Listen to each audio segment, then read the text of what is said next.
What's up, fellas? What's up, fellas? Got a special guest up in here doing the hand clap for me. How you doing? Got my man Austin Dunham up in here. How you pronounce that name, brother? Dunham? No, it's Dunham. The H is silent. Okay, Dunham. Okay. Mhm. All right. So tell the people a little bit about yourself. You're a fitness YouTuber and you recently started doing red pill content. Yeah, so I've been in the YouTube scene since like 2016. Most people know me for my fitness videos, specifically calisthenics videos or bodyweight training. I've been making tutorials and videos and vlogs for like 3-4 years now. I have an online business, and more recently I started doing the red pill content and kind of showcasing my perspective from my point of view of that type of stuff, and it's been doing pretty well, so loving it.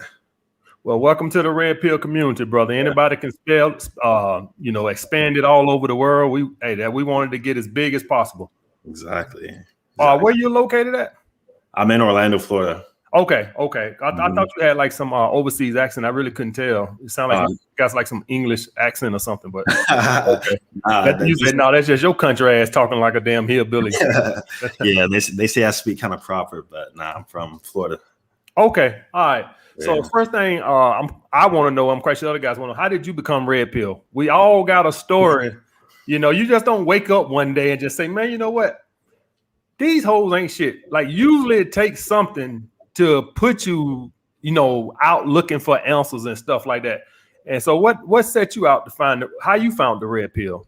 Gotcha. So it's a bit of a story. I'll take you at the beginning. So ever since I was 15, 16 years old, I've always been into self-improvement and female to male dynamics and a little bit of pickup. Like back then, PUA was like 10 years ago, like PUA was really big on YouTube.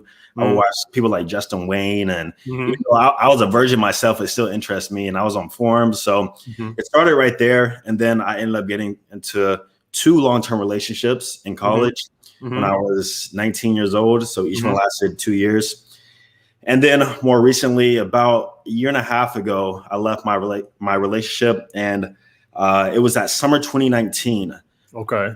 I started going through, my male little hoe phase type of thing. And right. I was dealing with different situations with different girls. And I think I just typed in a very specific issue I was having on YouTube just to see somebody else's perspective, because a lot of my friends weren't into like doing the stuff I was doing.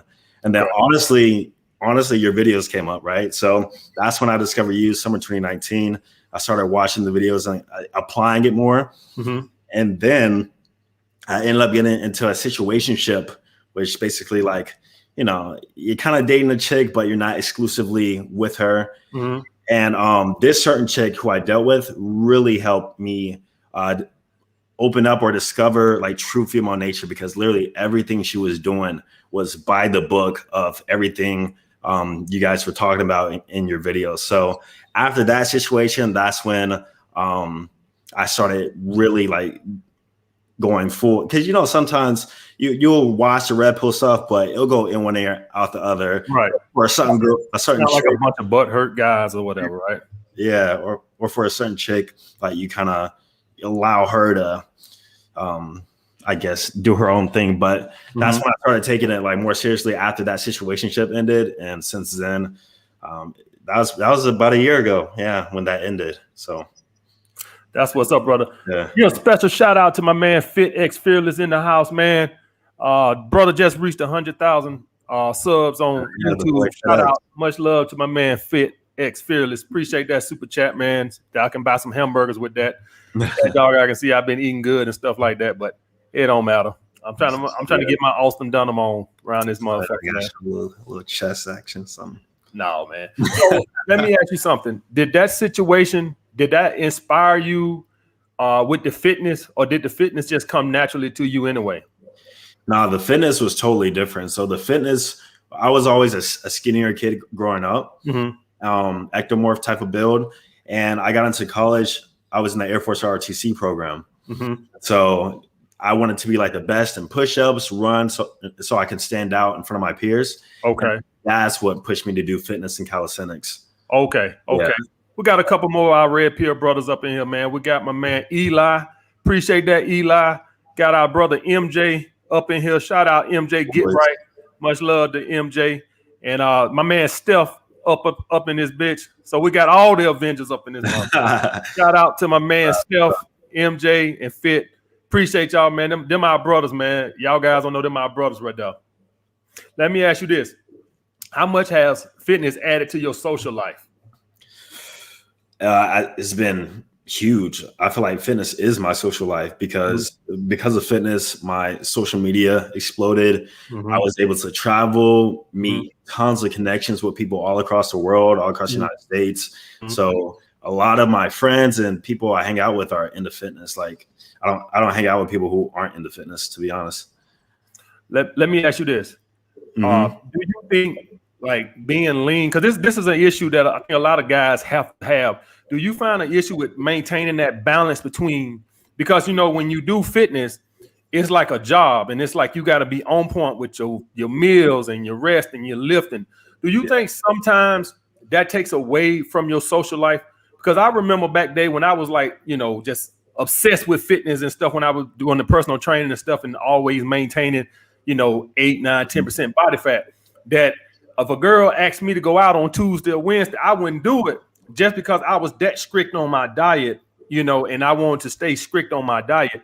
So do you find yourself running into that issue sometime that you probably could get more women if you wasn't so strict with your diet and your regimen?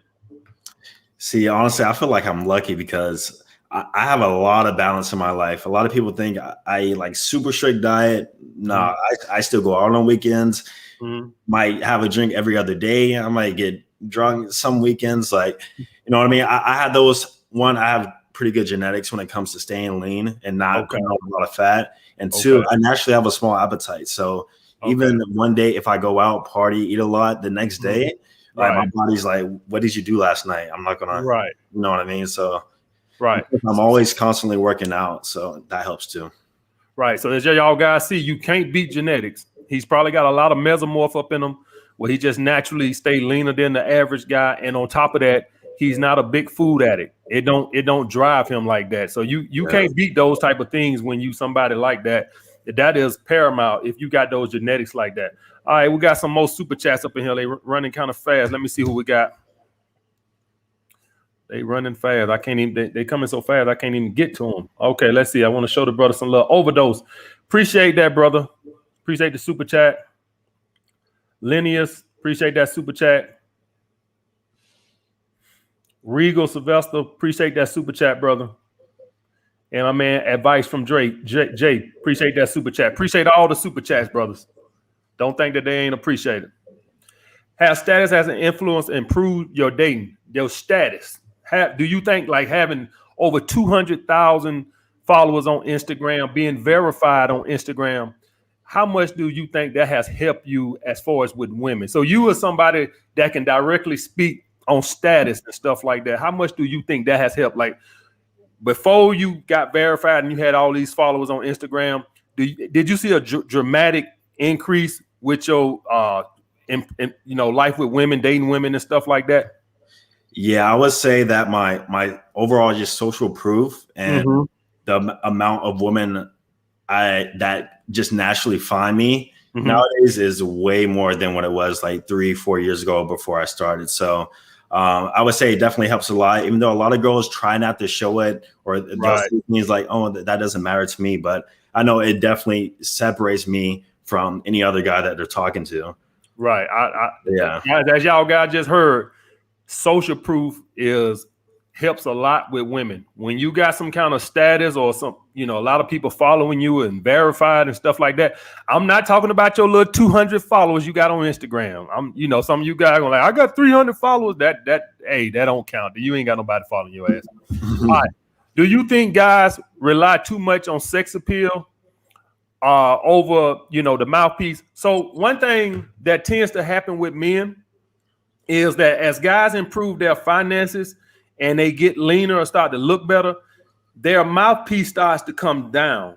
So let's just say both of us, my sex appeal and my game is right here. And what ends up happening is as guys improve, become higher value, they start to rely less on their mouthpiece and more on their body and their money. Do you find that as a detriment to guys in dating? As in, I know a lot of you guys gonna do the self-improvement, y'all guys gonna look better, but I'm gonna tell you right now, if the mouthpiece, from my experience, if the mouthpiece don't, improve also, you really want to improve with women. What's your take on that, brother? Yeah, so I feel like if you do have that max attraction or girls really physically attracted to you, you really don't have to do a whole lot when it comes to the mouthpiece. Now, you shouldn't be like a complete idiot. You should be able to hold like an intelligent conversation and to communicate. But when it comes to like this super game mouthpiece type stuff, like you really don't have to do a whole lot. If anything, you just gotta let her talk. Did y'all guys hear what he just said? Now that brother gave y'all some good game. He said basically don't talk your way out of it. That's basically what he's saying. So what ends up happening is, as some guys improve their status and get level up and stuff like that, what ends up happening is you still trying as hard as when you was a lame. And what he brother is saying is you can just kind of kick back. You still got to talk. You can't be just sit there like a mute. But what he's saying is just don't talk yourself out of it. So that's a good point, brother. I appreciate you bringing that up, man. But if you improve your mouthpiece alongside with everything else, like you'll be unstoppable. Yep. I agree, brother. What's the number one thing you think hold men back from achieving their fitness goals? Man, number one thing, definitely consistency and work ethic. They just don't want it bad enough, I feel like. Right. So guys, if y'all guys don't know nothing about fitness, let me explain something to you. What he was saying about consistency. So let's say you eat clean for 2-3 days, right?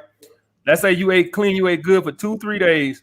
And right when your body finna start to get into the fat stores and burn some fat, here your ass go fucking up on your diet. That's what he's talking about when he say consistency. It takes consistency. So your body is going to burn through the stored sugars that's in your body and your muscle cells first before it starts to get to the fat cells, okay?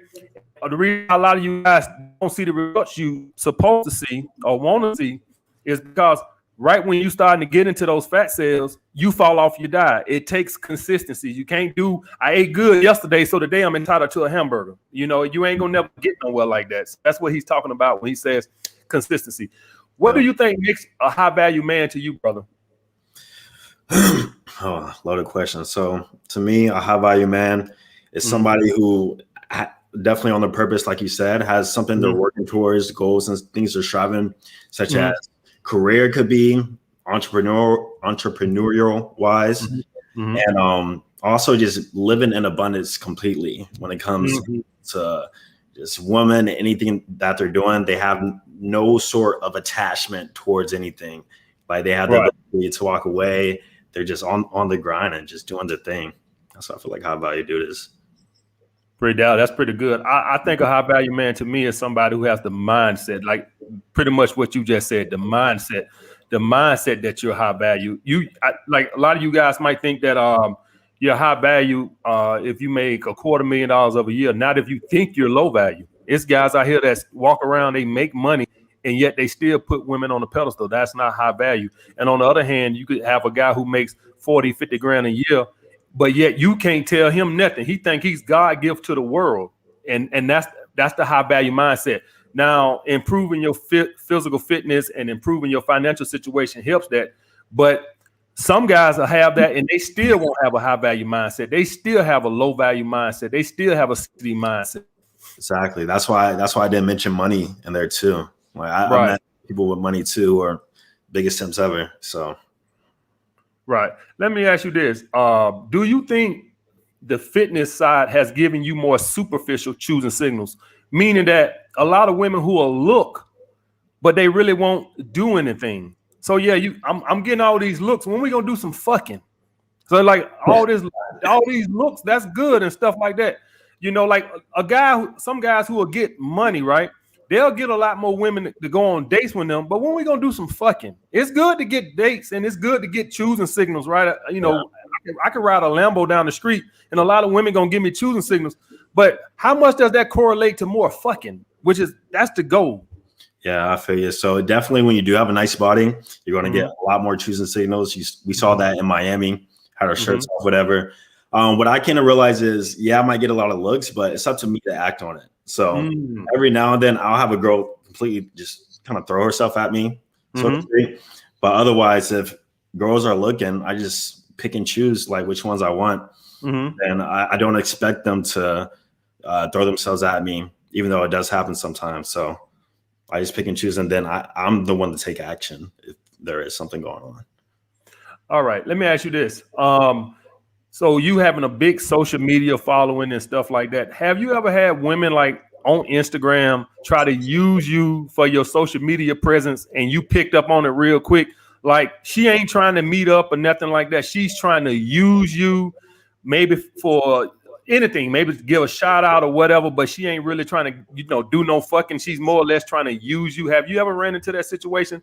Yeah, actually, more recently, funny enough. So I followed this chick. We were DMing a few times, and she made like 2 excuses to not meet up.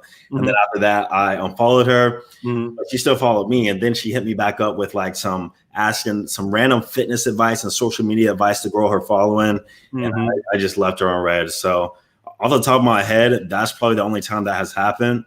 But nah, if we're not meeting up, then they can't use me. I'm not gonna let it happen in any sort of manner. Right. So as you guys must know, man, for all y'all guys that's out there leveling up and stuff like this, I am telling you right now, you're going to have women who are going to try to use you for your money. Or if you create any kind of social media presence, you're going to have women trying to use you for your social media presence. You got to be cognizant of that. All right. Don't let a woman use you. And you could usually, for all you guys wonder how you can pick up on these things, when you're talking or conversing with them, the topic usually will be around what she's trying to use you for. So if you with a woman and she wants to use you for your car, she's with you for your car, the conversation will tend to be a lot about your goddamn car. And if she's trying to use you for your social media presence or something like that, or any kind of status, let's say, hypothetically, say you guys are a basketball star or something like that, a lot of the conversation will be centered around that specifically. It won't be nothing about you or trying to get to know you. It'll be like, oh, so what do you think you're going to play in college? What college you think you're going to go to? That's the conversation is going to be centered around that. So I just want to make sure you guys are cognizant of that women will use you if you let them. Yeah. What's the number one advice you would give all these young guys age 16 to 25? What's the number one advice you would give them, brother? Don't be so focused on women. If anything, use that time to build like your life and like what you want to do and establish yourself in some sort of niche or whatever you're into. So I would say figure out some passions, some hobbies. And then since I'm big in social media, I tell people like, if you're into something, then showcase it on social media, because that's what I've always been into too. Like this is how this new vlog channel has started too. I got into red pill dating, and I just wanted to showcase it from my perspective. So start a YouTube channel, be active on social media, and get on your grind and your purpose. And that's pretty much it during that time frame. Okay. Yeah. Okay. Appreciate that, brother. Do you think your success will prevent you from finding true love one day? I don't know if I don't think most guys tend to be like me, gonna be hardcore red pill. Most guys are like, listen, I'm gonna have a family one day. Most guys are. Yeah.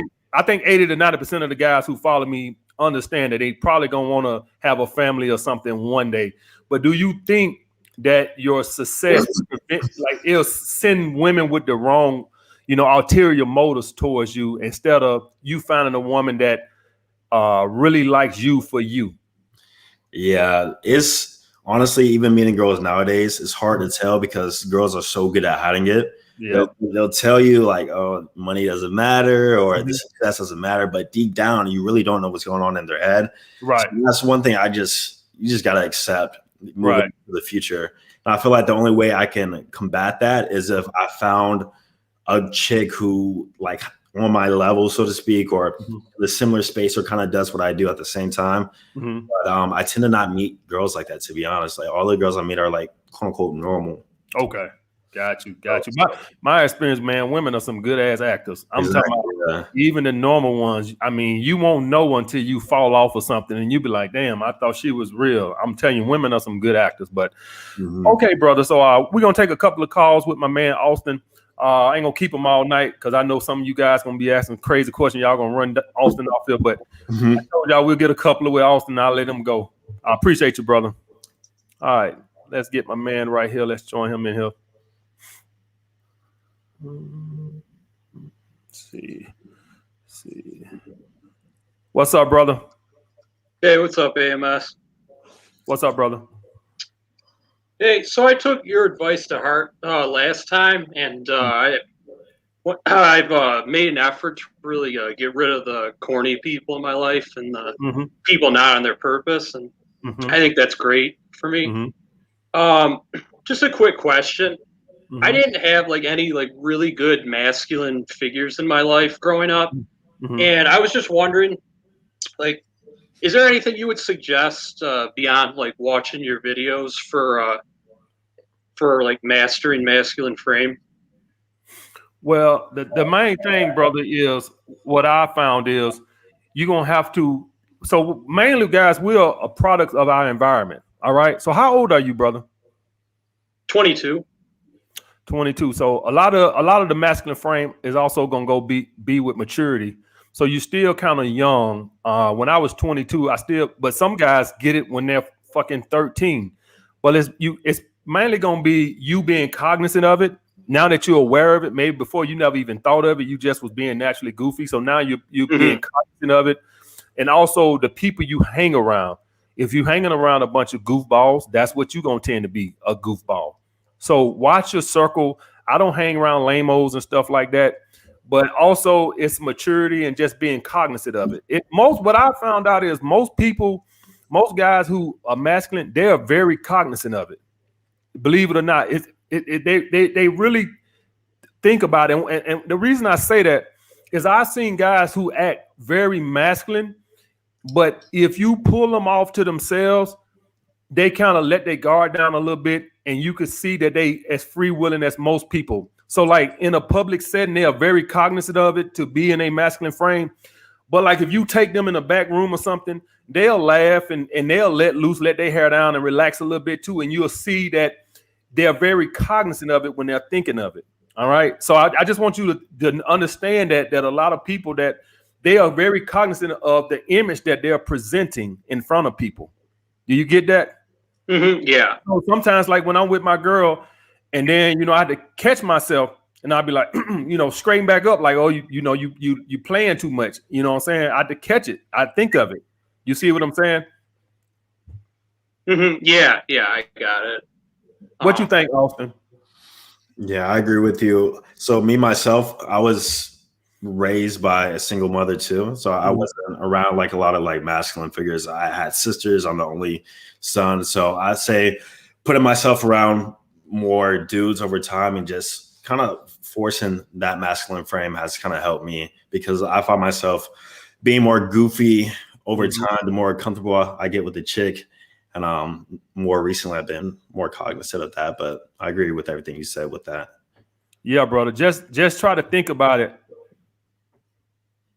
Yeah, for sure. Thank you. And then just one quick question. For putting on mass, do you recommend high reps with lower weight or lower reps with higher weight? To put on what now? To put on mass. To put on my mass, you're going to have to work in a hypertrophy. So you're going to have to be around that 10 rep range, right around there. But with that being said, all that won't mean nothing if you're not eating in a surplus. Yeah. I'm paying close attention to my diet. I've definitely been in a surplus for a while now. And so you want to work in that hypertrophy range. Depending on what you're doing, what I found out to work good is right around that 10. Don't get me wrong. You still put on some mass in that low rep range too. It's just not as good as the hypertrophy rep range. So a lot of people think that you won't put on mass working in that 4 to 6 range. You actually can. It's just you won't put on as much as you will in the hypertrophy range. You won't gain nothing doing no 1 rep maxes and all that. You just putting on strength, right? but you can put on some size working in that 4 to 6 range. But 10, if you stay around that 10 rep range, that's the best for putting on mass. Anybody will tell you that. Yeah, and also intensity. So he said 10 reps, but make sure that's to the point where you can't even do 11 reps. So intensity is key with muscle building and mass. So what you're gonna have to figure out, bro, is you're gonna have to figure out. Everybody's different. You're gonna have to figure out the volume, all right, and the intensity and the frequency. That's what you're going. It's those 3 factors that come into putting on whatever your goals is. All right, it's your frequency. That's how often you're gonna train the muscle. The intensity. So let me explain this to you. If you're gonna do intensity, your frequency can't be that often. You get what I'm saying? So if you're gonna do high intensity, that means you're gonna need less frequency. Do you get that? So you're gonna have to play around with it and see what your body works for. But you can't do all 3. You can't do high volume, high frequency, and high intensity. All right. You're gonna have to, if you're gonna do a high volume, then if you're gonna do a high volume, you can't do high intensity.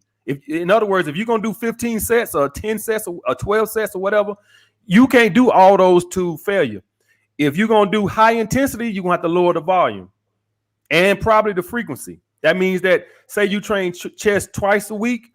If you're going to do crazy high intensity, say you train chest every 2 or 3 days, you might have to train it every 4 or 5 days. So you just have to play around with those 3 factors right there.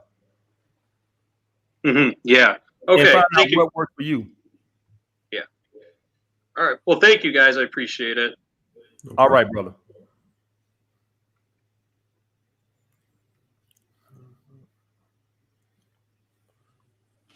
All right, I get a couple more with you, Austin. I'll let you go, man. I know you look like you got a date tonight. I gotta let you go. You got the shirt open. You got a little business meeting or whatever.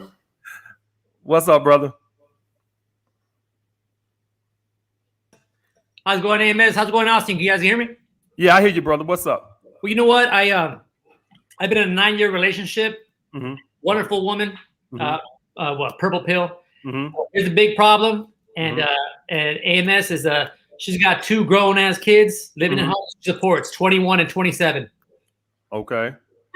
21's in college, no job. 27 in and out of jail. I know. I've seen videos of yours where you're good with women with kids because you ain't got to fuck with the kids, right? Right. But you also said if you want to leave a legacy, then you won't be messing with nobody with no kids. Right. And before I pulled the trigger, I have to go, but from 9 years of being with one woman to going out and rebuilding my social circle there and getting out of the house more. I seen that video the other day, getting out of the house. Right. So I just want to, hey, she makes about 80,000, but it's them kids. I just want to, one more time, I guess, before I throw in the hatch. Them ain't no goddamn kids, man. Them motherfuckers. What the hell you talking about? Some of them kids? When you say the motherfucker like 30 years old and some damn kids, man. Them motherfuckers old as me. Them ain't no goddamn kids. So let me explain something to you, brother. All right. Every aspect when you're dating a woman, y'all guys got to look at this, right? Without changing nothing about her, you got to ask yourself, is this a deal breaker for me? Right? Is this a deal breaker for me? Yeah. And if I was dating a woman and I didn't like her kids or whatever the reason may be, that's going to be a deal breaker for me. This is when I say y'all guys get into this scarcity mindset, right? So you trying to make yourself like her. So you have to ask yourself this right now. Is that a deal breaker for you? Are the kids that bad to where you like this? Living with them, yeah. Yeah. That's a deal breaker for me. I'm not gonna deal with it. The kids they probably don't respect you, or they probably very disrespectful, whatever the case may be, or you find yourself having to take care of them, they don't want to work. I'm not finna no. That's a deal breaker for me. So I'm gonna be out of there, brother. All right. What you think? Appreciate it. What you think, Austin? I don't got no take on that, honestly. No take. All right, brother. All right. Peace out. Thank you so much. All right, Austin, man. I'm gonna let you go, man. I don't want these dudes getting on your nerves, man. I appreciate you. You coming through, brother. Of course, man. Appreciate it, man. Y'all show Austin some love leaving up out of here. Appreciate it. Y'all go subscribe to my man Austin Dunham. All right, Austin. Appreciate you, man. All right, guys. Make sure y'all guys go check out Austin channel. Subscribe to my man Austin channel. What's up, brother?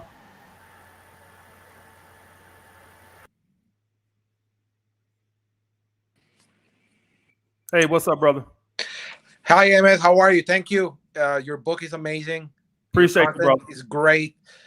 Real quick question. What do you think about dealing with chicks that are in the game? You know, what's your take on that? I'm from South America.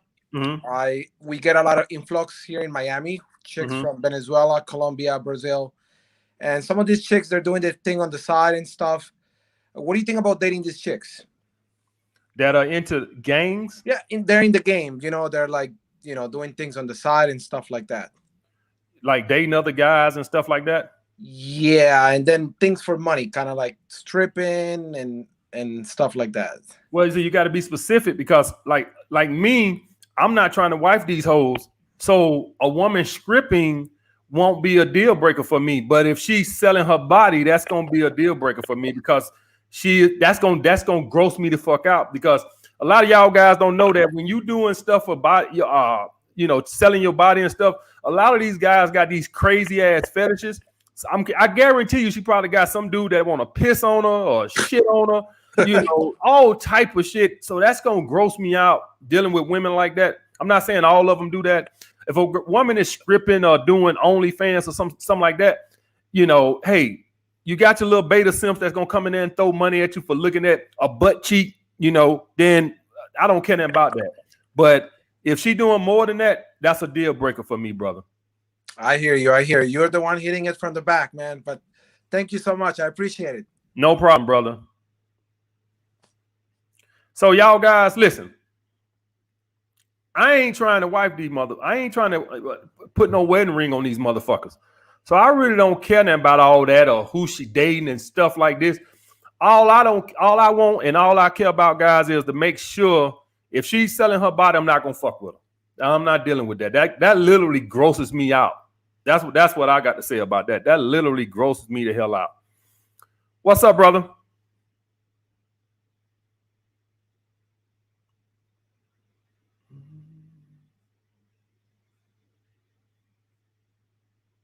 What's up, brother? Hey, AMS. I just want to thank you for everything. I know you get that a lot, but you truly changed my life. Appreciate it. And my question for you today is a purpose question. Okay. So I've always wanted to start a business of some sort at some point in the future, but for some reason I was never able to find any ideas. So what's some advice on getting into like the business mindset? Okay, well, first thing you need to know is what do you do? What do I do? I'm currently studying engineering at a university, but I don't think I want to keep doing that for the rest of my life. Okay. So my idea is I can get a job of some sort after I'm done, and then as I learn from your videos, I can save up some money to invest into a business. Right. So let me ask you this: why you want to have your own business? I just feel like I would benefit from, you know, being my own boss, and I think I could do something I'm genuinely passionate about versus what I'm doing now, where I don't really see as much life in. Does that make sense? Because you know what I found out from a lot of guys in doing this.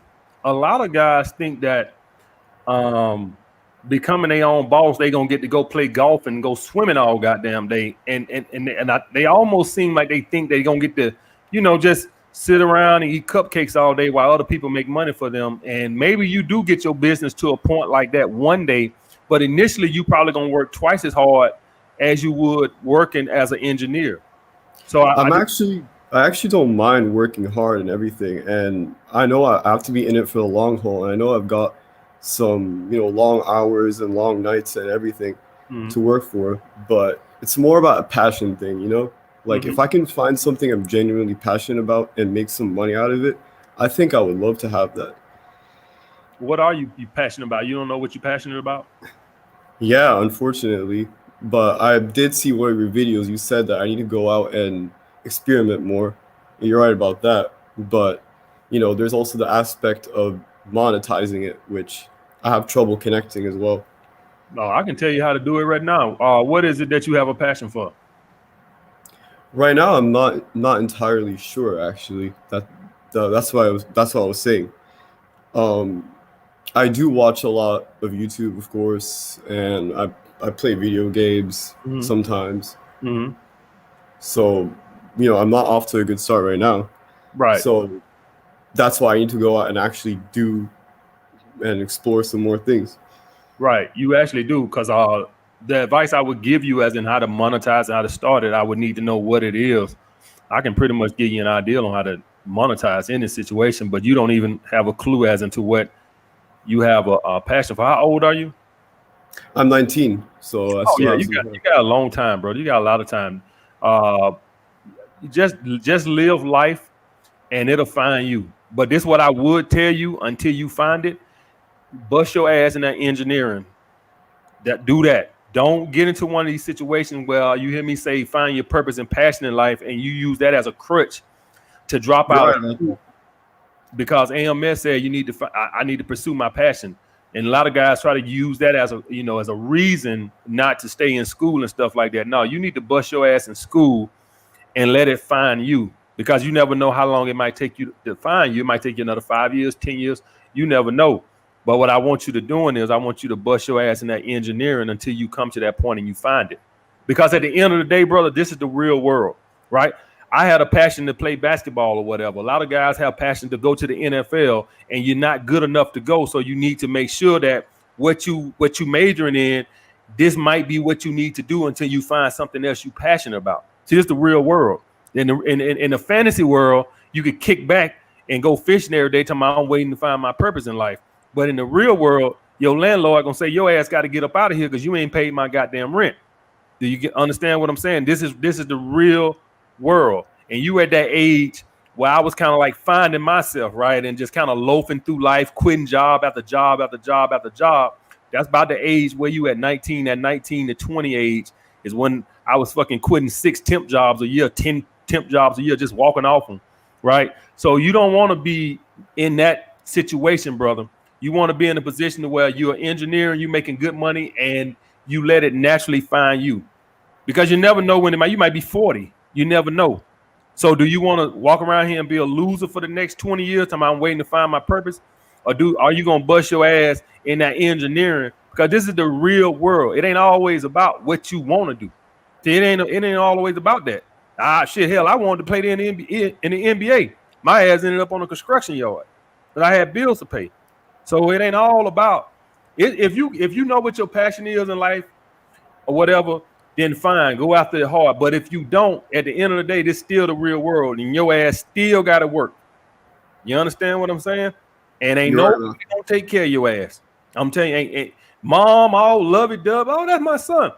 Wait till your ass get 22, 23. Her ass gonna be pushing your ass out the goddamn house. You ain't gonna be that long. Shit, you about 3 months away from it right now. Right? I actually lived alone for a while, so I know what you mean a little bit. Like, life does come at you fast. It does kind of slap you sometimes. Yes. Before you know it, you're already grown up and you already got responsibilities and stuff to focus on. Exactly, brother. And I'm telling you right now, just put your head down. I know you probably don't have a passion for it, and you probably feel like, man, I want to find out what I do. Listen, if you thought I was going to co-sign you dropping out of engineering school so you can play video games and become a big YouTuber, you got another goddamn thing coming. I'm not going to tell you no book. You know what I would tell you? If you got a passion for video games, I'll say do that shit in your spare time, but bust your ass in that engineering school. And if that video game shit, if you want to become a video game YouTuber or whatever, do that shit in your spare time. And if it kick off, fine. But if it don't, fine too. Consider it a hobby. But what I'm gonna tell you is to get that engineering degree. That's what I'm gonna tell you. Yeah, I appreciate that. I appreciate that a lot. All right, brother. Be good, man. Yeah, thank you. Have a good day or night. Let me tell y'all guys something. This is the real world, goddammit. And I know a lot of y'all hear me talk about purpose this, purpose that, and that's great. That's good. I want y'all guys to find y'all purpose and stuff like this here. But I'm not finna co-sign none of you guys dropping out of school or doing no goofy bullshit because you found my purpose. What I tell you, if you got a purpose or passion in life, do that shit on the side until it can pay your bills. Do that shit on the side. You don't, even when I started this YouTube shit, guys, y'all didn't even know I was still training for the first year I was doing this YouTube shit. I was still doing this shit. I was still training clients all the way up to 2019. I started YouTube in October 2017. And I still was doing training all the way up to 2019 until I felt like I got a spot, till I felt comfortable enough to quit. I ain't just quit. Oh, I got 10,000 subs. I can quit my, fuck that shit. Hell no. I had fucking like 4,000 fucking patrons before I quit training, before I got rid of my last client. That's a fact. And when I say 2019, I ain't talking about the beginning of 2019. I'm talking about somewhere towards the end, like the middle of 2019, like May or something like that. So I'm just letting y'all guys know this is real. You got to be responsible. You can't just make these emotional things where y'all guys go and act like women, where you just doing shit on a fling. Men don't act like that. We think rationally. All right. What's up, brother?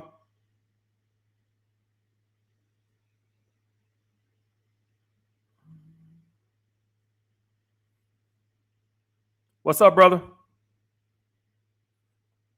Hey, turn your volume on, brother.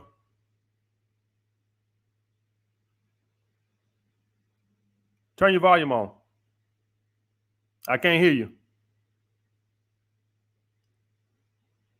I can't hear you, brother.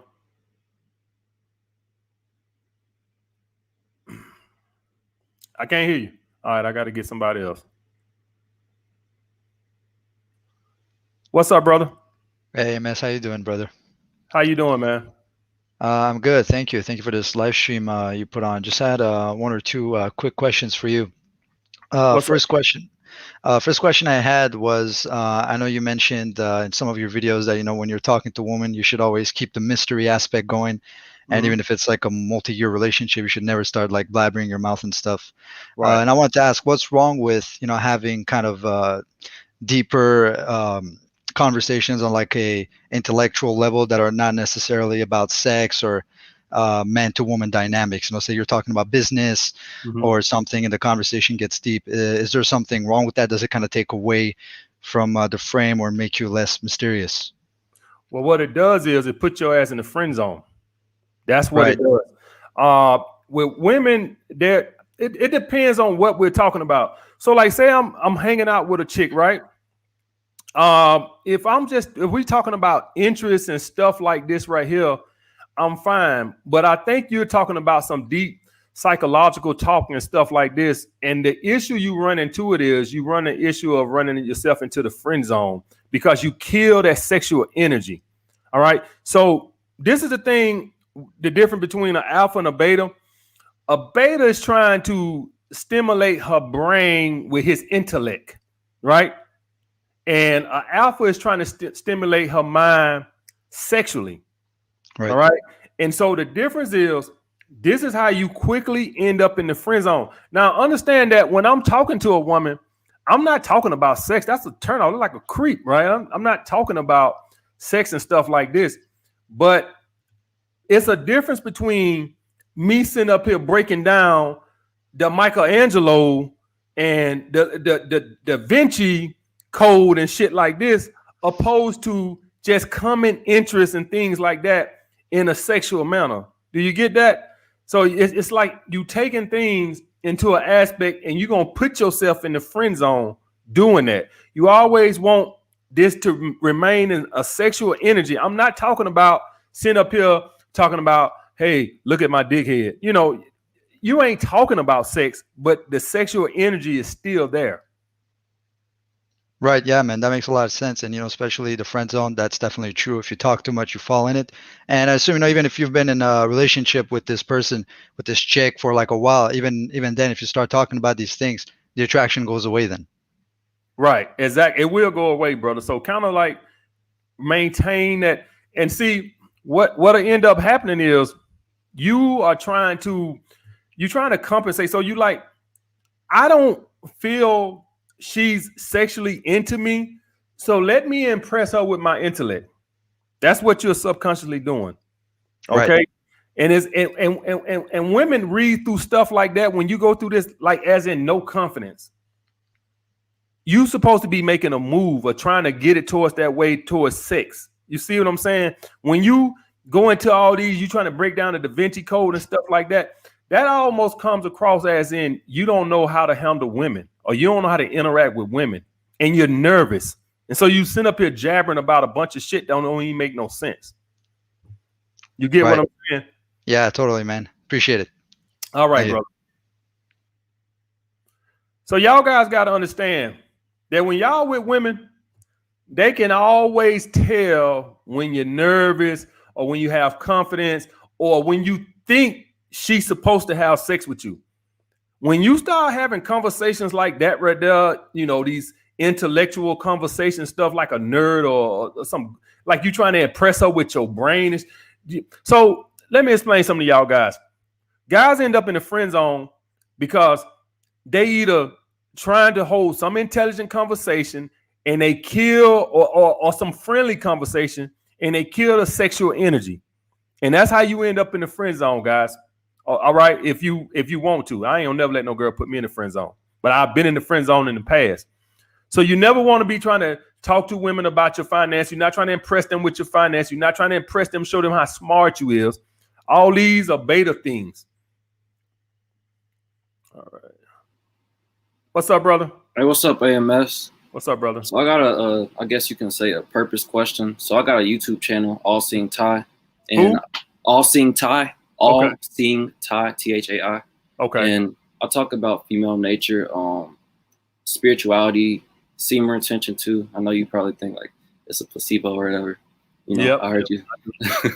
Don't get me started with semen retention, boys. You know what? You know what? This is what I'm gonna do. I'm finna piss all. Who want me to piss off these semen retention boys tonight? I'll tell you what. You know what I'm gonna do? I'm gonna piss off all the semen retention boys and the crypto boys. All y'all want to know why? Oh, hold on. All right. Y'all want to know what I got against semen retention boys, and the crypto boys? Do y'all guys know what I got against them? Because they too passionate about that bullshit. Like if somebody came to me and they said, "Hey man, you know I don't believe in you should invest in the S&P 500," I'll say, "Cool, there ain't no problem with me. I don't care." Tell a motherfucker you don't believe in crypto. Oh, you fucking idiot. You stupid. You don't know what you're talking about. Like, it's almost like you slapped their mama. Like, it's absolutely fucking ridiculous. They act like the crypto boys and the semen retention boys act like that's their religion. And if you say you don't agree with it, you might as well just spit on a fucking mama. That's why I got against y'all. It's not that I'm so against the semen retention and investing in crypto. It's the fuck how passionate y'all ass is about that bullshit. And y'all want to know who else in that same category? Them goddamn vegans. The guys who believe in fasting, the fucking vegans, the fucking crypto boys, and the semen retention boys. We're going to put all y'all ass in a big barrel and kick y'all asses down the hill. Not because y'all believe in the shit, but because y'all too passionate about that bullshit. It is absolutely ridiculous. If you don't believe in the S&P 500 or real estate, fine. I'm not going to argue with you. I'm not going to get mad. I don't care. Don't invest in the S&P 500. Why the fuck y'all get so mad when somebody say, "Man, I don't believe in semen retention," and y'all want to lynch them? That shit ridiculous. What the hell wrong with y'all, man? Y'all motherfucker act like that shit y'all religion. And that's why I don't like the crypto boys. It's not that y'all invest in crypto. Y'all act like assholes about fucking crypto. It's stupid. All right, continue, brother. Yeah, I feel you. I feel like that's like really in a lot of communities, they just feel like that's just who they are. That's their identity. But I'm not like that. I'm not them. But basically, I got a question about how do you grow your YouTube channel? What do you say? What are some traits that you need to have a successful YouTube channel, basically? Well, the first thing, what I've learned, brother, and this is something I've learned over the years. Number one thing is the title. A lot of people say thumbnails, which I've seen, that's good too. What I've seen is the title of the video. You got to look at that title and say, man, would I click on that? All right, for instance, right? I got a video on YouTube. It was talking about what the damn video was talking about? It was talking about something, but I knew that. So I said, let me see, can I find a video real quick? And I'm gonna show you how important the title is. Okay. Let me see, can I find on my phone real quick? So I want to prove a point. And it was talking about let me see. I can't even remember what the fucking title of it fucking was. Let me see. But it was one that I knew I had to sit down and think of a good title to kind of like entice people to click on. And now it's got like 116,000 views. It wasn't, it was like the video was Stop Letting Society Manipulate Your Emotions. And it was basically talking about emotional intelligence. Now, if I would have named that video How to Develop Your Emotional Intelligence, I guarantee you that video probably would have broke 60,000 views. Yeah. But I named the video Stop Letting Society Manipulate Your Emotions. So that little difference in the title made people click on. If I would have said How to Develop Your Emotional Intelligence, I guarantee you it wouldn't have got the views. So you're going to have to work on your title to entice people to click on. Secondly, I ain't saying clickbait. No, don't clickbait, because then you're gonna have a low watch time. And so once you entice people to click on the video, right? Now the watch time is gonna matter, and that's how YouTube is gonna promote it, right? With the watch time and the likes, right? And so if you make a 13-minute video and the watch time on it is 8 minutes, right? 8 minutes, and YouTube is gonna promote it and suggest it more. That's the way that works. So you need to entice me to click the video, and then what you talking about, your delivery, right? Being entertaining and stuff like that. Like when somebody find one of my videos, you see how passionate I am. I ain't sitting up and telling something. Yeah, guys. So this is what we're gonna do. I'm like, oh man, turn that shit off. Turn that shit off. You know, just oh man, turn that shit off. God damn. For sure. Right. Like right now, Dave Ramsey, right? Dave Ramsey. Who the hell is all these goddamn? So that's why I said, man, you've been clickbaiting lately, dog. No. Don't call me no clickbait, goddamn. That gets you blocked up out of here. Fuck you. But anyway, Dave Ramsey is very entertaining, but he's not there now, right? And so I have a hard time watching the videos, even though they are saying the same thing he's saying, because they're not as entertaining. So you need to improve your delivery, because everybody got a short attention span. And if I click on a video, man, and you boring, I'm telling you, you got about 30 seconds, goddamn it. 30 seconds, you sound like you dead. I'm out of this motherfucker. Now that's me. All right. So improve your delivery and improve the title of the video. Gotcha. I appreciate it. All right, I'm about to get some moderators up in here. Let me get some moderators up in here. These goddamn everybody in this motherfucker bullshitting tonight. All right, brother. Thank you. No, and work on your thumbnails too. That helps. Thumbnails. From what I've seen, a lot of it is the title. That's what I've seen. All right, thank you so much, Amos. All right, brother.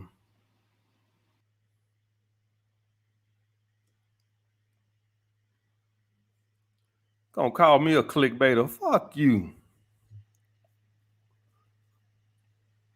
What's up, brother?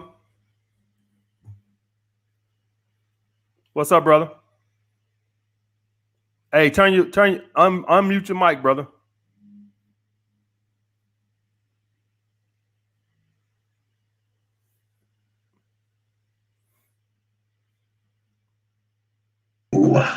What's up, brother? Hey, Mess, how's it going? What's up with you? Not much. So I was listening to your video before on being a social media star. I started TikTok about a year ago, and I instantly blew up. Mm-hmm. And I've noticed you do get a lot of female attention, mm-hmm. and I've been scaring them off a lot lately too. You do? Because I was too readily available, and I always thought, oh, what am I doing wrong? Mm-hmm. Is it always the woman and not me? Mm-hmm. And I was always blaming the women. And I came across to your videos, mm-hmm. and it's been working. So, long story short, I meet up with a girl, and she was perfect. Mm-hmm. And sorry, I'm a little nervous. I'm sorry. And I wanted to go purple pill with her because I didn't think I was ready to be red pill yet. But then when I submitted and asked her to be my girlfriend, her high interest level went down. Mm-hmm. Went totally down. And I don't know what I did, but I tell you what you did. You asked her to be your girlfriend. Right. And that's gotta be the female to sit. See, the thing y'all guys gotta understand is that women want to be sluts. That's what she wants to be. She wants to be a slut. She's probably fucking 4 other dudes, right? Mm-hmm. And she's not ready for that yet. So she just wants to date. And so when you said that, she instantly saw her other cocks being blocked off, and that's gonna turn her off. Right. Okay? So you got to never ask a woman. Let me. I'll go even a little deeper than that. Mm-hmm. You got to even act like you want a relationship. So like I have to act like I want a relationship? No, you can't even act like it. Oh, gotcha. Like even if you hadn't asked her, if she just sense that that's what you want, that'll run a woman off. When a woman can sense it. And for all y'all guys wondering what AMS, how the fuck would she sense it? Like when you trying to see her too much too soon. Right. So like say you went out with her Friday night, right? Mm-hmm. And you hit her up Saturday and like, hey, what you doing Monday? You would run. The only time it's different. The only time it's different is when she wants it to be like that. So let's and let me explain to you like this. So let's say you're the top guy that she's really wanting, right? You're the guy she like, okay, this guy has his shit together. I find him very attractive, and you do it, then it's fine. But let's hypothetically say you're not that guy and you do it. You're gonna turn her off. So in other words, when a girl brings something, start talking in terms like that, I freeze up because I instantly like, hell no, you're gonna fuck my game up. When a guy acts like that, you know what a woman think? How many options do he have? Because a man with options would try to run from relationships. It goes against the normal way of thinking. So let me explain to you like this. Let's say you was a country music star and you had 200 women DMing you every day. You had the #1 song in the country. And then you got this girl over here acting like she want a relationship, right? You'll be like, oh, wait a minute, hold on. Let's slow down a little bit, you know? And that's attractive to a woman because you're acting like a man with options. When you're bringing a relationship to the woman, you're acting like you don't have any options. You're trying to secure your woman. That's always going to turn a woman off because she instantly knows this is not a man with a lot of options. Because a man with a lot of options, we run. Man, I got girls up in here I've been dating for months, and I'm telling you, and they say anything about a relationship. I notice they know how my body language has changed. I turn into like fucking Frankenstein. Like, don't talk to me about no fucking relationship because I got options. Right. And so that's why a lot of you guys wonder why you turn women off when you start talking about a relationship. That's why because you're not acting.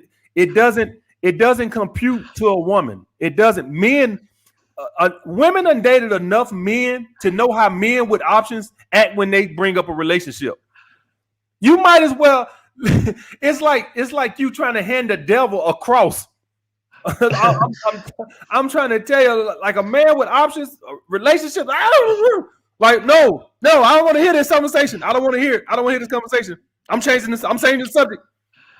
You see what I'm saying? Right, but she kept like strongly hinting that she wanted a relationship too.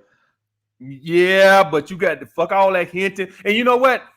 That hinting you talking about. Sometimes we hear what we think we want to hear. This poor woman probably said something like, pass me the plate, and you sitting there talking about, I think that's a sign she want a relationship. So like when we want to hear something, we can make ourselves hear what we think we want to hear.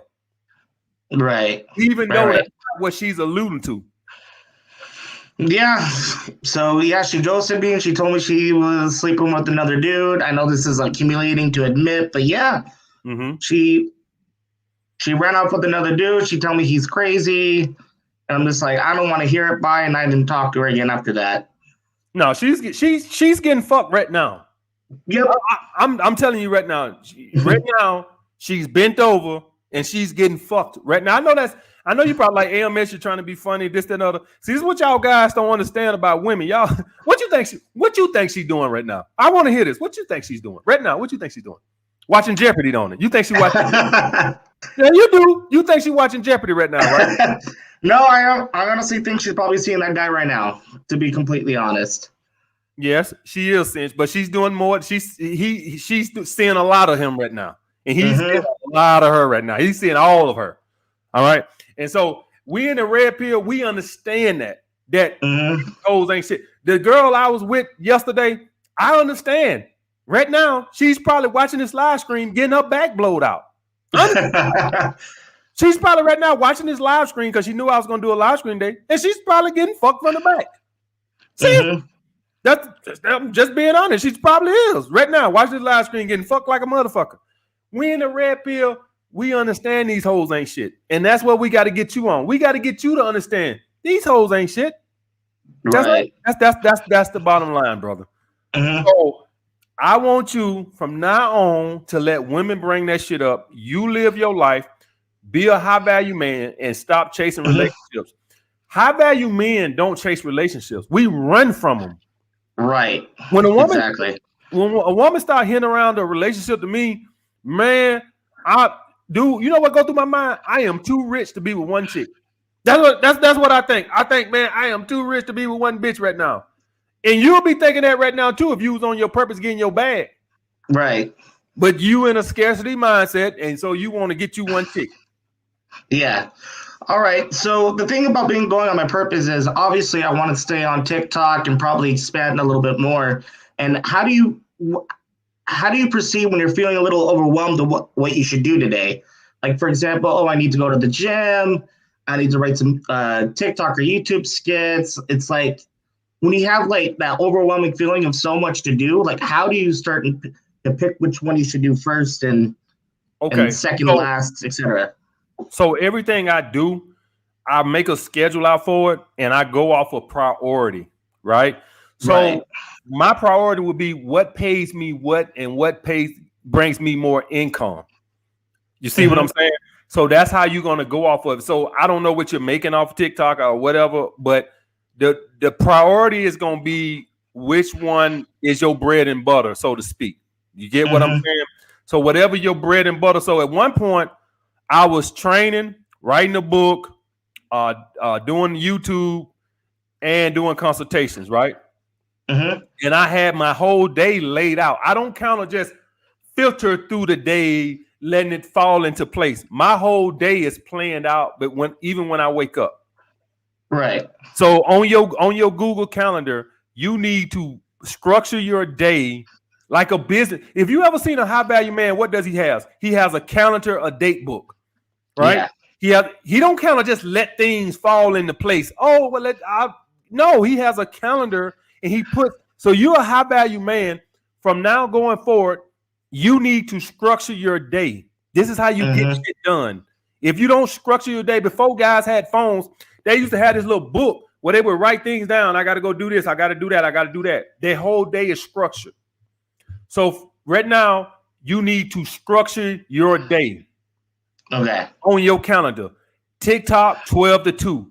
Whatever next after that, 2 to 4. Whatever. However you're going to structure it. But you need to structure your day.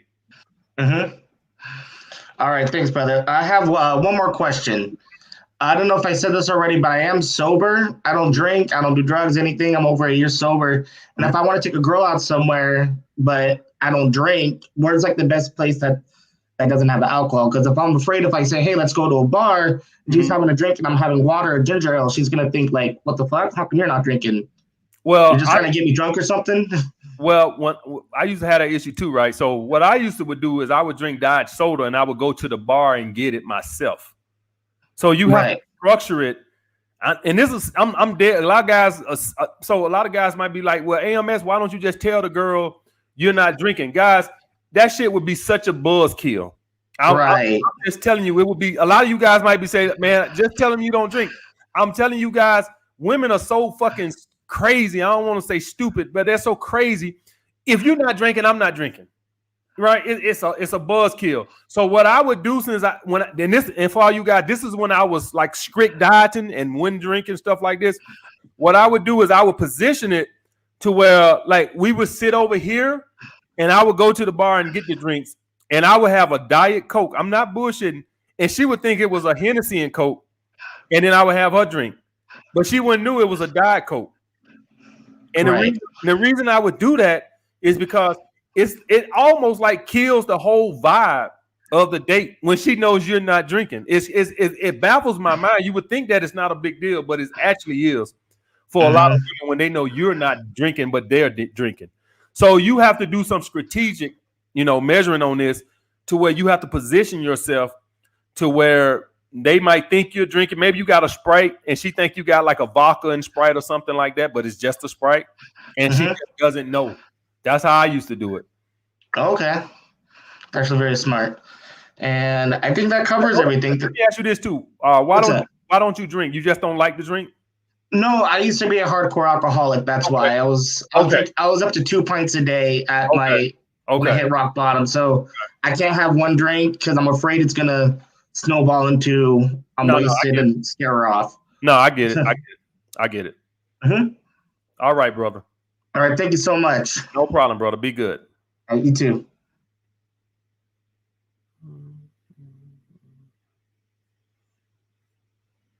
Let me tell y'all guys something.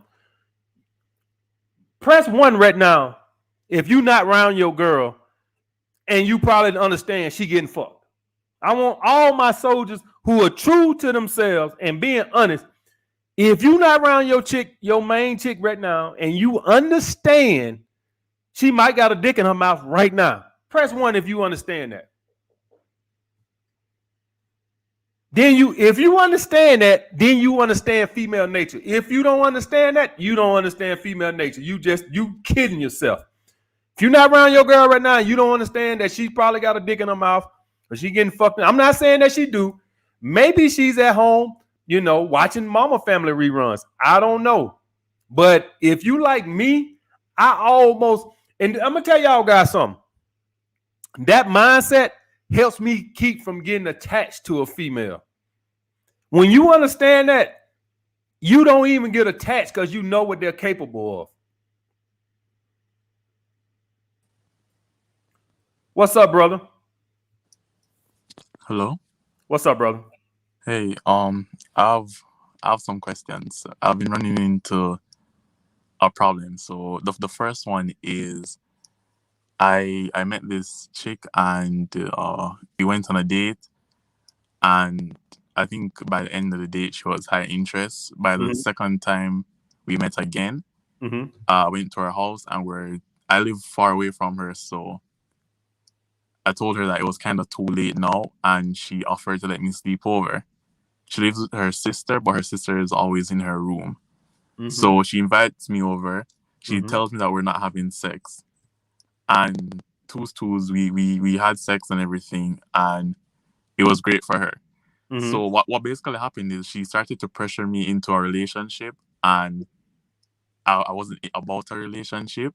And when I finally did, agree, she said she couldn't do it because she felt like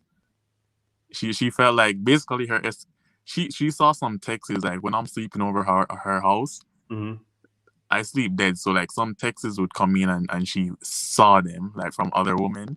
So she basically felt that she would be in a competition, so she didn't want to be in she couldn't deal with it. She felt like it would be too much for her, and she's trying to focus on her career.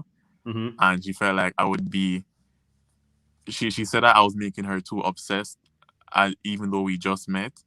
And this was about 3 to 4 weeks into meeting her.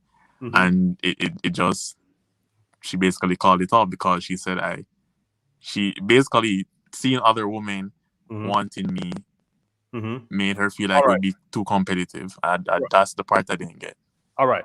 So one thing y'all gonna run across this, all my high value guys, y'all gonna run across these women with these insecurities, and they don't. So most women, it turns them on when they see other women want their man. But you have some women out there with these insecurities that they really want to be your only option. All right, because they got these insecurities and they hate competition and stuff like that. So you gonna run across these. You can't worry about them. She's got insecurity. She has doubt in herself. So there's nothing you could do about that. I would not lose one wink of sleep worried about her ass because that's what she got going on. She won't let her go find a dude who ain't got no other women that want him because that sounds like what she wants or what she thinks she wants. So the thing is too, that's what she did because I met her again randomly on a Sunday after I was leaving. I think on Valentine's Day, I spent time with this chick and she sent me a message that her house got broken in. So I went to meet her because of that. And she told me she was seeing somebody else. So I was in her car and we were talking and I was trying to escalate it to sex. Well, she said she can't do it because she is now seeing somebody else and she can't talk to two persons at one time. Right? No, not talk to two people at one time. She can't fuck two people at one time. Well, here's the thing. Fast forward like an hour in and she's ready to have sex.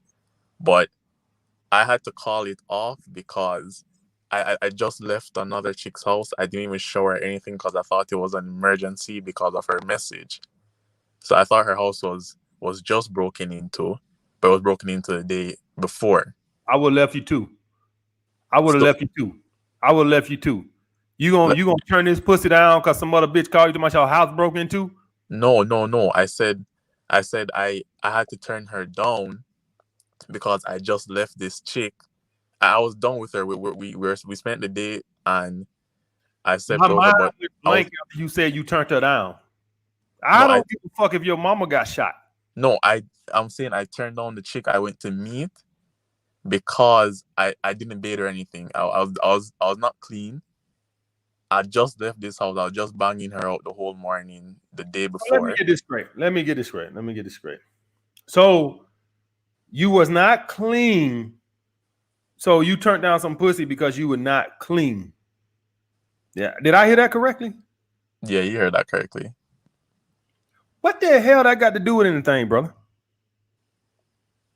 I would have fucked that girl with a dirty dick and wouldn't gave a fuck about it. What the hell is that? Well, are you Mr. Clean or something? What the hell? You turned down pussy. Yeah. Because you fucked one hoe and you was not clean. I just didn't have the energy in me for it. Like I couldn't do it. Are you 80? No. How old are you? 27. Matt, hold on. Let me see. You 27. I'm 41. Yeah. I can fuck like 5 hoes back to back. Do you work out? Yeah. You eat salads? Yeah. Well, but that's not my problem. Mm-hmm. But I just didn't. I couldn't do it. Honestly, it's the clean thing because everything was my jaws and it. That's why I turned it down. But after I turned it down, I told her I'd meet her Wednesday then, right? I hit her up Wednesday. And basically she just moved on. I moved on too, bro. You 27 years old, you turn on this pussy because you too tired. Come on, man. You gotta give it the best you can.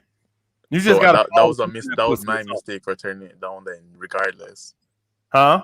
That was my mistake for turning it down regardless. Yes, you always gonna get the pussy. Whenever the pussy presents itself, because you never know when you never gonna get an opportunity again. How many of us, let me explain, how many of us like maybe say, you know what? I ain't gonna even worry about it tonight. I'll get it next time.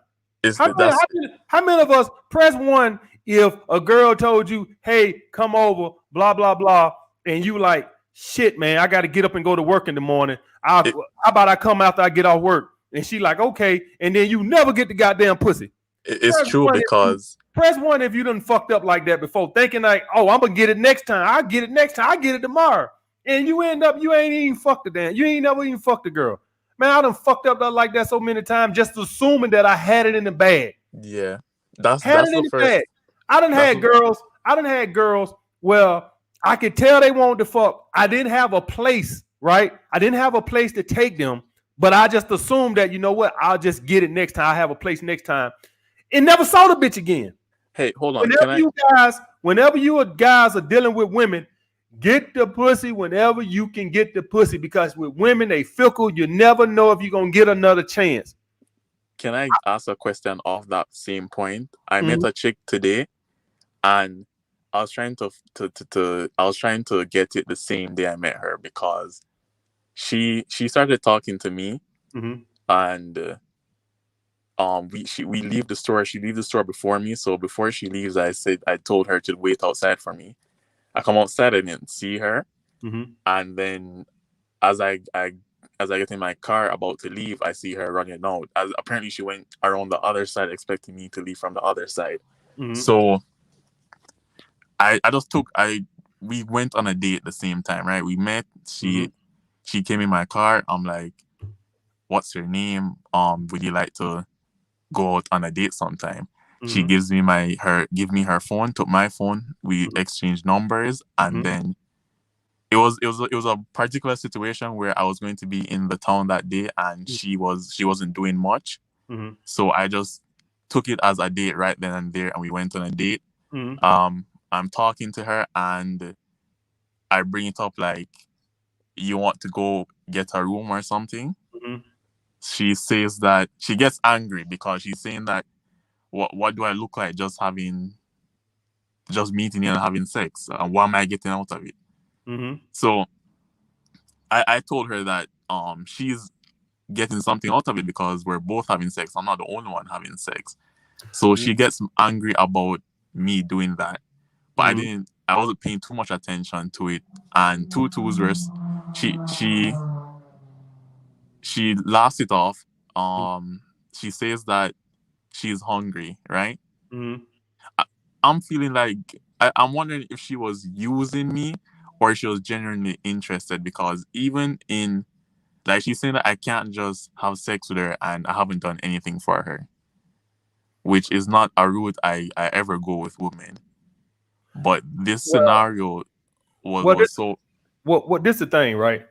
Her interest was not at a sex level, right? Yeah. So she was not at a sex level. With guys, we always at a sex level, right? If we found her attractive. Yeah. With her, she needed a little bit more. Not saying you need to do anything or buy anything, but she for that moment with you, it wasn't there. Now maybe with another guy, it would be if she saw a guy that she saw, you know, as a 9 or a 10. But obviously, she didn't see you as that right then. So you needed to do a little bit more to raise her interest. That's all that was. It's not that she's not capable of fucking like that. It's just you wasn't, because she didn't find you specifically attractive enough to do it. But it doesn't mean that she's not capable of doing it. That's all I mean. I tried.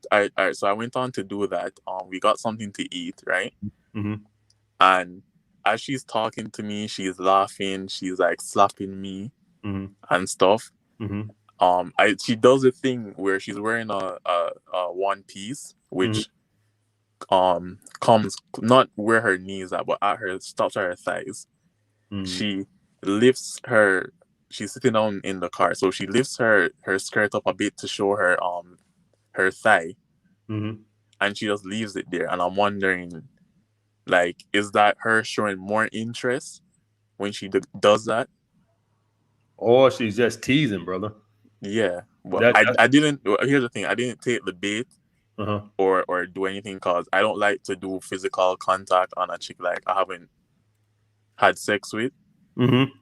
So I just left it as it is, and I didn't pay her attention for doing that. But as I'm dropping her off, I'm still trying to, like, I'm still asking her to let her know that if she wants to get a room or something, and then when I drop her off, when she's leaving, like, she leans in like she's trying to kiss me, and I'm trying to get her to turn around, because I like to slap their asses when they're leaving, but she keeps putting her face forward instead of her back, like she's trying to kiss.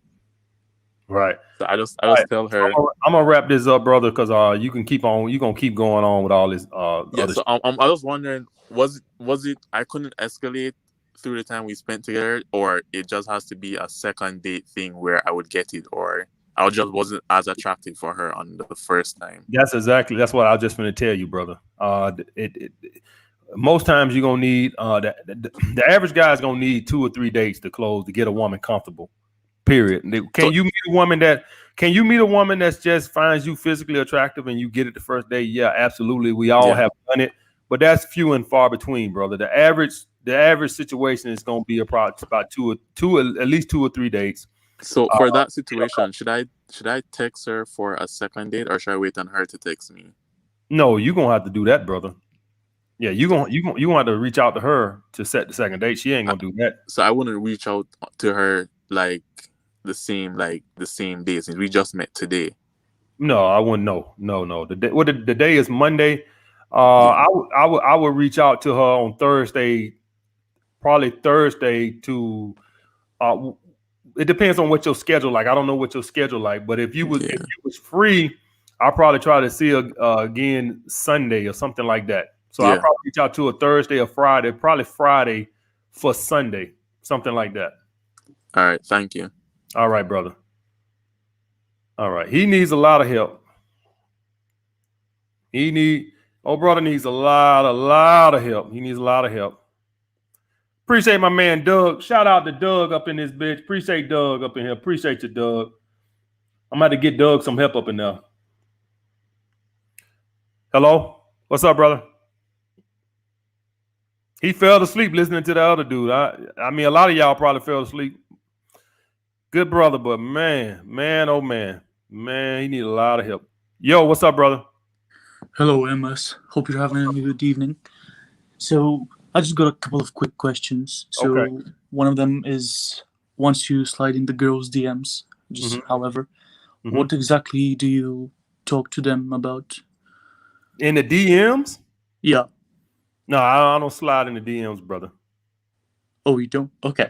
No. I don't slide in the DMs. I tried that before to see myself, seeing guys. I see all the girls. So let me try to see if this sliding in the DMs. And what I seen is most girls don't even read. You see the Instagram, you see seen with somebody that read the message. Most of those girls, if you go back, you don't even see seen on it. Them girls don't even read them damn things. Yeah, I get you. Yeah, and so I tried that shit like maybe a year or two ago to see if I can get some on there, man. Them girls don't even read. How many of y'all guys DM girls and they don't even read the damn the DMs? Press 1 if you didn't have that happen to you. I said shit. I stopped that shit. I said, man, these girls don't even read their DMs. For maybe they go through them and check to see if a guy got a check by his name and they probably read his. So like if they check their DMs, you go through your DMs and you can see if somebody messaged you with a check. So maybe they check that motherfucker messages, but I ain't got no damn check. So they like, fuck you, motherfucker. So like those girls don't even read them damn messages. Yeah, I get you. And one more quick question that I have is, how do you cut off a woman that you used to talk to constantly just to test her? How do I handle a woman that's trying to test me? So how do you cut her off so that you test her? How do I do what now, brother? How do you cut her off? Cut her off? Yeah. So when a girl is fucking up with me and stuff like that, yeah, how do I break it off? Yeah, just so you test her reaction. No, I don't do shit like that to test no reaction. When you piss me off and I'm cutting you off, I'm not doing it. Y'all guys don't be doing bullshit like that for a reaction. Y'all guys do shit like that because you ain't got time to be dealing with her masculine ass. I ain't got time to be cutting you off because I can see what kind of reaction I'm gonna get out of you. No, I mean that. And when I mean that, when you come back and you beg me back, you gonna suck a whole lot of dick. Whole lot of dick. I'm still waiting on my goddamn knee pad endorsement. You understand what I'm saying? I'm gonna get no reaction. You know what kind of reaction she gonna get out of me? You know what kind of reaction she gonna get out of me? The same kind of reaction when I'm busting a nut, because that's the reaction I'm gonna get. Because she gonna suck a whole lot of dick. And I mean just that. Now y'all guys know what I used to say, and I don't say it no more. The sweet taste, I don't say it no more because YouTube would demonetize all my videos when I would say it. So I had to come up with something a little politically correct. YouTube is funny, right? I can say she gonna have to suck a whole lot of dick, and they like, okay, that's good right there. He can say that. Oh, the sweet taste of, oh, hell no. Oh, hell no. He can't say that. Oh, hell no. Demonetize it. YouTube crazy as hell. So I can sit up here and I can say suck a whole lot of dick all I want to, and YouTube like, okay, that's good. She can say she can suck a whole lot of dick. But I can't say she got to get the sweet taste of. No, I can't say that. But y'all guys understand that when I say what I say, I mean what I say, and it's not about no goddamn reaction. You gonna submit or else. So do you got a girl that's acting up right now? Yeah, I do. Okay, she got to go. So right now, you send her a text and say, "Hey, think we need to take a little break from each other. You've been a little disrespectful, so I'm a take a step back to think about things." That's what you say. You send that to her right now, right? And she's probably gonna play tough, right? She's probably gonna be like, if she doesn't care, she's probably gonna be like, "Oh, okay, well, I hate that you feel that way or whatever. I'm just trying to love you, blah, blah, blah, blah, blah, blah, blah." And understand, I want you to understand this and get this through your skull right now before you do that, right? Before you do that, because you sound like you're in a scarcity mindset. I don't even see no picture, but you sound like you're in scarcity. Understand that she might not come back. You do understand that now. I might end up fucking her. She might end up sucking my dick, right? So you gotta understand that when y'all guys go out here and y'all make these grand stands, you trying to tell a girl, I showed her AMS, I did what you told me, and then a month blow by and she ain't hit your ass back. Do not send me a fucking message talking about some AMS, she ain't came back. Hey, don't call me. I'm telling you right now, you gotta be a man that mean what you say. It don't always mean you gonna get that woman back. You send back thinking she gonna have to suck a whole lot of dick, and here it is a month later, and you ain't getting no ass, and she sucking somebody else's dick, and now you sitting back looking at me like you crazy. Hey, ain't my damn fault your girl ain't came back. Understand what I'm saying? So yeah, I get you. Y'all guys got to understand that with principles, it comes loss. That's what it means. Respect is earned, and sometimes it costs you. She might come back and suck a whole lot of dick, or she might not come back and she suck a whole lot of dick somewhere else. And you got to be comfortable with that. You got to be cool with that. And if you can't do that, then there's no reason why you understand why she don't respect you.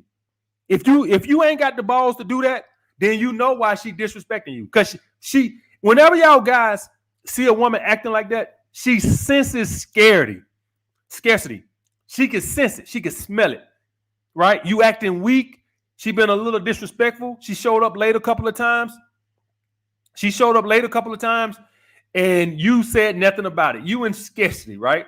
So then she starts to get a little disrespectful, and you ain't said nothing. You ain't did nothing.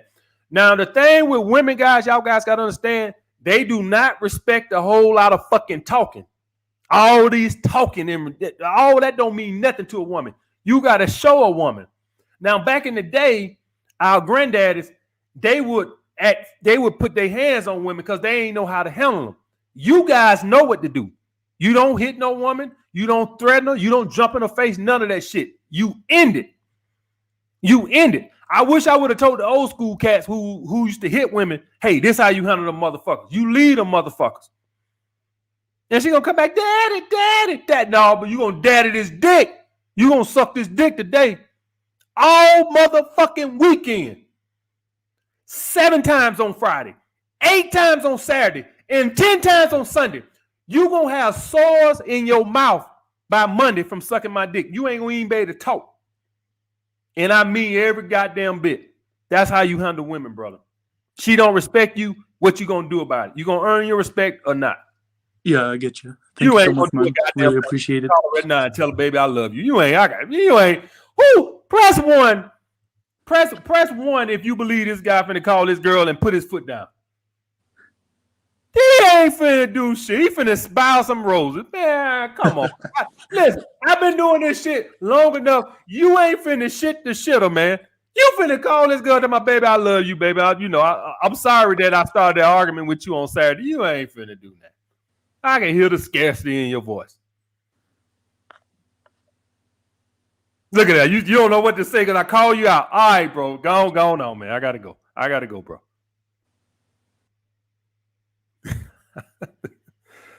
Oh shit. What's up, bro? What's up, bro? Hey, what's up, Amos? Thanks for having me. And I have 3 quick questions. Doesn't involve anything with females. First one would be time management. And it would be in 2 different cases, where the first one would be when you are not behind, but you want to be ahead of everyone else. I'm a university student, so in my case, time management is very crucial in order for me to not have that stress over me. And where I live is the UK. And you may or may not know the UK has lockdown right now, so I flew back home to Sweden. So how would you handle time management in your case? So that would be my first question. So basically, you saying when you're not behind. When you're not behind. So you basically saying you got a lot of things on your plate you're trying to handle right now at one time. Is what you're saying?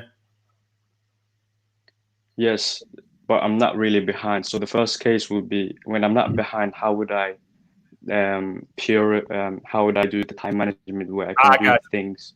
All right. So and the second one would be when I'm behind. So this is me, and I tell everybody this is how you. Any guys who want to know anything about time management and stuff like this, you got to go in level of importance, priority. Everything's got to be on what's the priority. When the police get a call, and somebody call about a shoplifting, and then over here we got a shooting. Who do you think the police are gonna respond to first? They're gonna respond to the shooting over the shoplifting. And that's the same way you is. You got to do everything off of priority. So what's putting food on the table first and foremost? What's the most important to you? So I'm gonna structure everything around that. That gets my top priority first. Top priority. You put it down on your calendar, boom. And then the second thing, your second priority. So basically, you're gonna put everything, and then as the list goes down, if you don't get to it, then you just don't get to it because it's at the bottom of the priority list. You get what I'm saying? And so the same way with the police, how they handle priority. When the president comes in, he comes in and he looks at everything he needs to get done. He handles the stuff that's a top priority first, and then the bullshit, he get to it when he get to it. And if you see any president, when they come in, what the main thing that they ran off of, or what they top priority, that's the first thing they start tackling with Congress. And that's how you got to handle it. I do everything off of priority. I do this with my women. Who do I like the most? All right. She going to get the best day. She going to get Saturday because that's the priority. You can always tell where you at with a woman in her priority by what day she give you. If she ain't got nothing but Wednesday and she talking about something, I'm going out of town Friday, Saturday, and Sunday. Bitch ain't going out of town. She's sucking dick Friday, Saturday, and Sunday with some dude. You just ain't that priority. So I don't know what your schedule is, but you gotta label everything as in priority. And as the list goes down, if you don't get to it, if it was that important to you, you would have got to it. You get what I'm saying? So handle your things. That's the top priority first, whatever that is, whether it's school or whatever you're doing. Handle that top priority first. When I first started joining YouTube, it took me a long time to write my first book. It was at the bottom of my priority list. I still had my security company, and I still was training clients. You see what I'm saying? It took me over a year to write my first book because it was at the bottom of my priority list. You see what I'm saying? If it was at the top of my priority list, I would have wrote that book in fucking 2-3 months, but it wasn't. You see what I'm saying? It was at the bottom. So you got to handle priorities. That's for all my guys on here that's wondering about time management and stuff. All right. So thanks about that. So the second question would be the correct way to do progressive overload. So I have an issue doing that. So I tried different methods where I try to do lower reps, but training strength and then doing the hypertrophy that you mentioned before. And sometimes I realize that when I increase the weights like every week or every 2 weeks, I don't really feel like I can do the form correctly. So I go back to the previous one and then I try to just focus on the form, but I don't really get to that level that I want to be after like 2-3 months. So what's the correct way of doing it? When I was a trainer, my guys would hit plateaus and stuff. What I found out what worked for them, and you could try this, was cycling your workouts. So basically what I would do was I would do a hypertrophy program right? But I would cycle it with an endurance to shock the muscles to break plateaus. So for instance, say for 6 weeks, you do hypertrophy training, right? And then you cycle out for 2 or 3 weeks where you're doing endurance, where you're doing more reps, shorter rest, right? To shock the body, because the body adapts real quickly to what you're doing. So you can't continuously take the weight up every week. You're gonna hit the plateau. And so what I would do with my clients was we would stay in that 10 rep range, and I would do that for 6 weeks. And then to shake things up, I would go for 2 or 3 weeks into where we're doing more of an endurance workout to break it up so their body can adapt to the hypertrophy.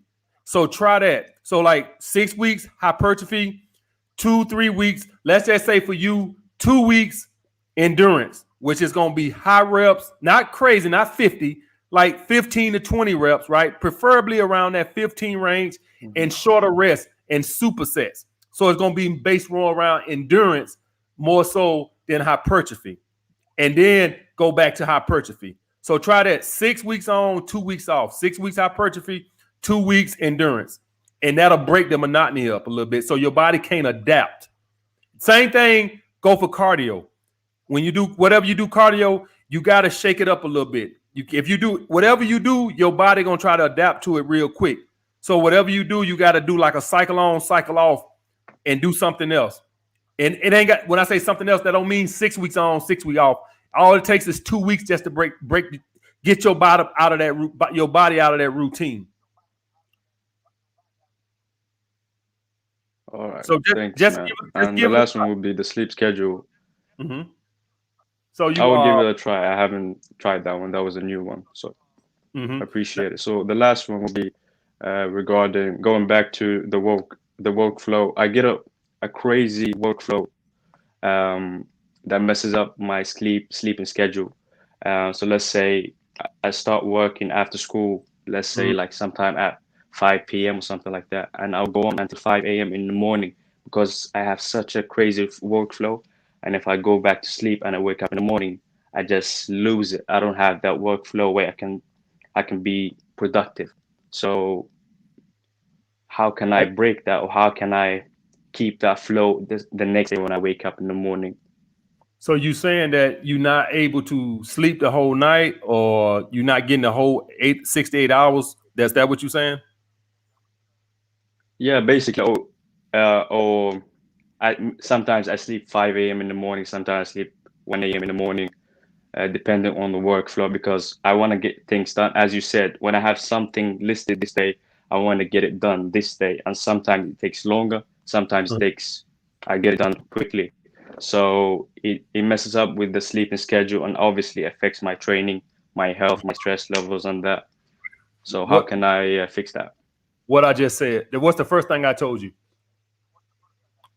When you asked the first question, list, the most. What I told you. If you want, you got to prioritize the list with the most important. If you want it, right. So if you saying I want to improve my sleep, then what does that mean? You can't just.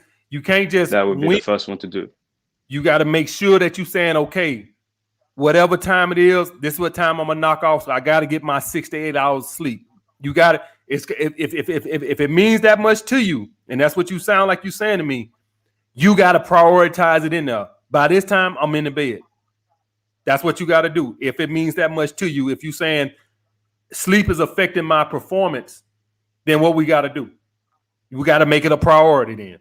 If you saying all bodybuilders and stuff, they know sleeping and eating and all this type of stuff is important to what they want to look like. So they prioritize it all up. They don't say, well, I'm having a hard time getting my meals in and getting my sleep in. Well, it's not a priority to you. If it's a priority to you, you're going to get your meals in, you're going to get your training in, and you're going to get your sleep in. If it's not that big of a priority to you, then you're not going to get it in. So you have to make it a priority. You have to say, I'm in the bed every night by X time, and I'm going to wake up at this time. And you have to make it a priority. If that means something else that's a less priority gets thrown to the backdrop, then that's just what it means. But priority means just what it says, priority. So I'm gonna make sure that this is what I'm gonna do, and whatever I'm doing that was that not a top priority that was causing the issue with that might have to go. That might be women. That might be your social life. I don't know what it is, but something has to go, and that has to stay. You have to make that sleep a bigger priority in your life if you want to get it. You're not making it a priority. That's why you're not getting it. All right. Thanks, Amos. So that would be my 3 questions for the day. And I appreciate it once again, and keep doing whatever you're doing. No problem, bro. So y'all guys got to understand that anything that you want to do in life or accomplish, you got to make it a priority. That it's just that simple, right? You got to make it a priority. If y'all guys want to get lean, well, you got to make preparing your meals, training, and doing your cardio a priority. Don't come to me saying, hey, AMS, I'm having a hard time getting my meals in and getting my cardio in. Well, it's not a priority to you. You don't want it bad enough. So you want to achieve it. If you want to achieve it, you're going to book that in, and all that other bullshit, it'll go to the backdrop. It has to become a priority to you. What's up, bro? Hey, what's up, man? What's up, bro? So fitness question, right? So I do Brazilian jiu-jitsu. I've been doing that for like 7 years, right? I'd say that's kind of like my main purpose, not like my job. I don't think I ever want to make that my job. They just don't make enough money. Feel me? So I don't have the motivation to go to a gym and just lift weights. Hold on one second. Hold on one second. Let me tackle that right there. You said jiu-jitsu don't make a lot of money? I don't know if I want to be like a trainer. Like I teach some classes every now and then. Let me explain something to y'all. Everything is about scale. Do you understand? Everything is about scale. Yeah. So let me, and for instance, let me tell you what I mean by that. Let's hypothetically say I was a dating coach in the Atlanta area, and I had my own little office in Atlanta, where like these matchmakers do. These matchmaker businesses around here, where they do, and where you come in and they match you up. Let's say I was a dating coach and I had my own little office. I'm a dating coach. I would say, man, being a dating coach don't make a lot of money. There's no scale in that. So with you as being jiu-jitsu, how can we scale that? That's the issue. So what we got to do? Well, probably got to create some kind of program, some kind of online course.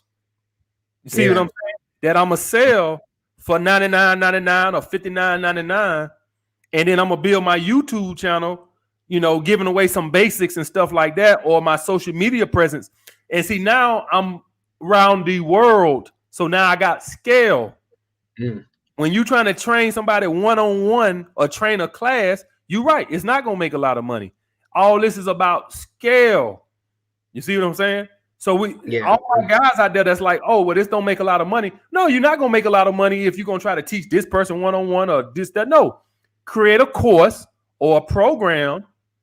Sell that son of a bitch for $59.99 or $99.99, whatever you want to do.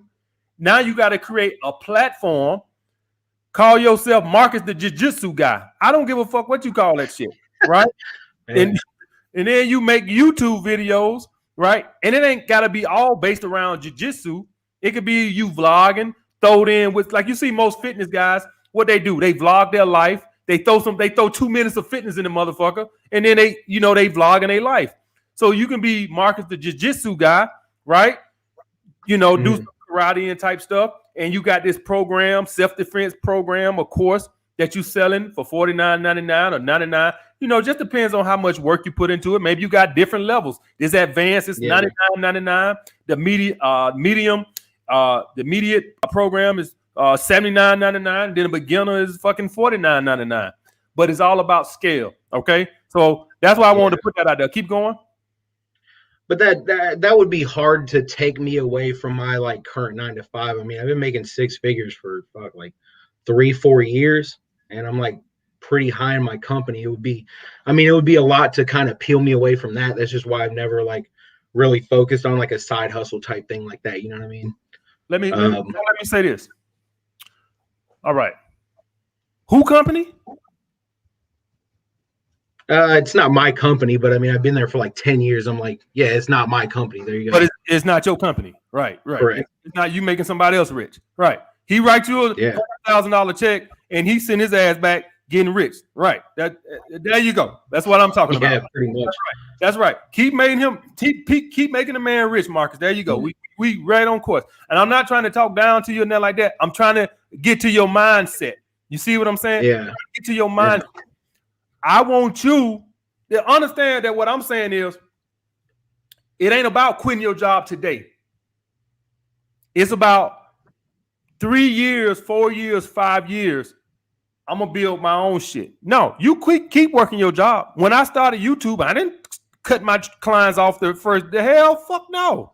Hell no. Oh yeah, I've heard that. I've heard you say that before. Yeah, makes sense. I kept training. So you keep working your job because that's gonna fund it. It ain't gonna fund itself, Mark. It ain't gonna fund itself. It gonna take money and stuff like that to create the program and course and stuff like that. So you're gonna need that income to fund it. But the point is, we doing that on the side while we got this, and that's gonna build this. And you know what? You having that job allows you to be patient for this to build. You see what I'm saying? So if it takes 5 years, it takes 5 years. I still got my job. Hey, ain't no sweat off my ball sack. You see what I'm saying? But I really want you guys to start believing in yourself. You could do this, Mark. I'm telling you, I believe in you. You could do this. Sit down, find out what you need to do to create a course or a program, right? Start your own channel. I done got so many guys to start their own YouTube channel. It's sickening. And they all making money right now. They all making good money doing what they love to do. And you could do it too. See, I mean, that's the thing. Like, I'm pretty funny. Mm-hmm. I think I play up to a camera pretty well. Mm-hmm. So, I mean, I could probably do it. I just don't know what I want to focus on. You know what I mean? Mm-hmm. Like, I've got like way too many hobbies I'm into: shooting, jiu-jitsu, model building, like all kinds of stuff I could do. But then, you go to my channel, just be amalgamation of just bullshit. How do you focus on like one thing? You know what I mean? Well, I guess maybe vlogging or something. Just everything I do, I guess. Right. That's the thing. People who got a lot of hobbies and things to do, they make the best vloggers.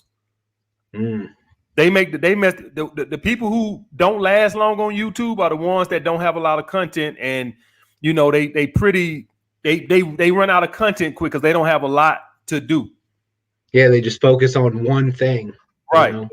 Right. You go get that one answer, then you're just done with the channel. So that makes sense. Right. I want to see you start that jiu-jitsu thing, man. I want to see you start.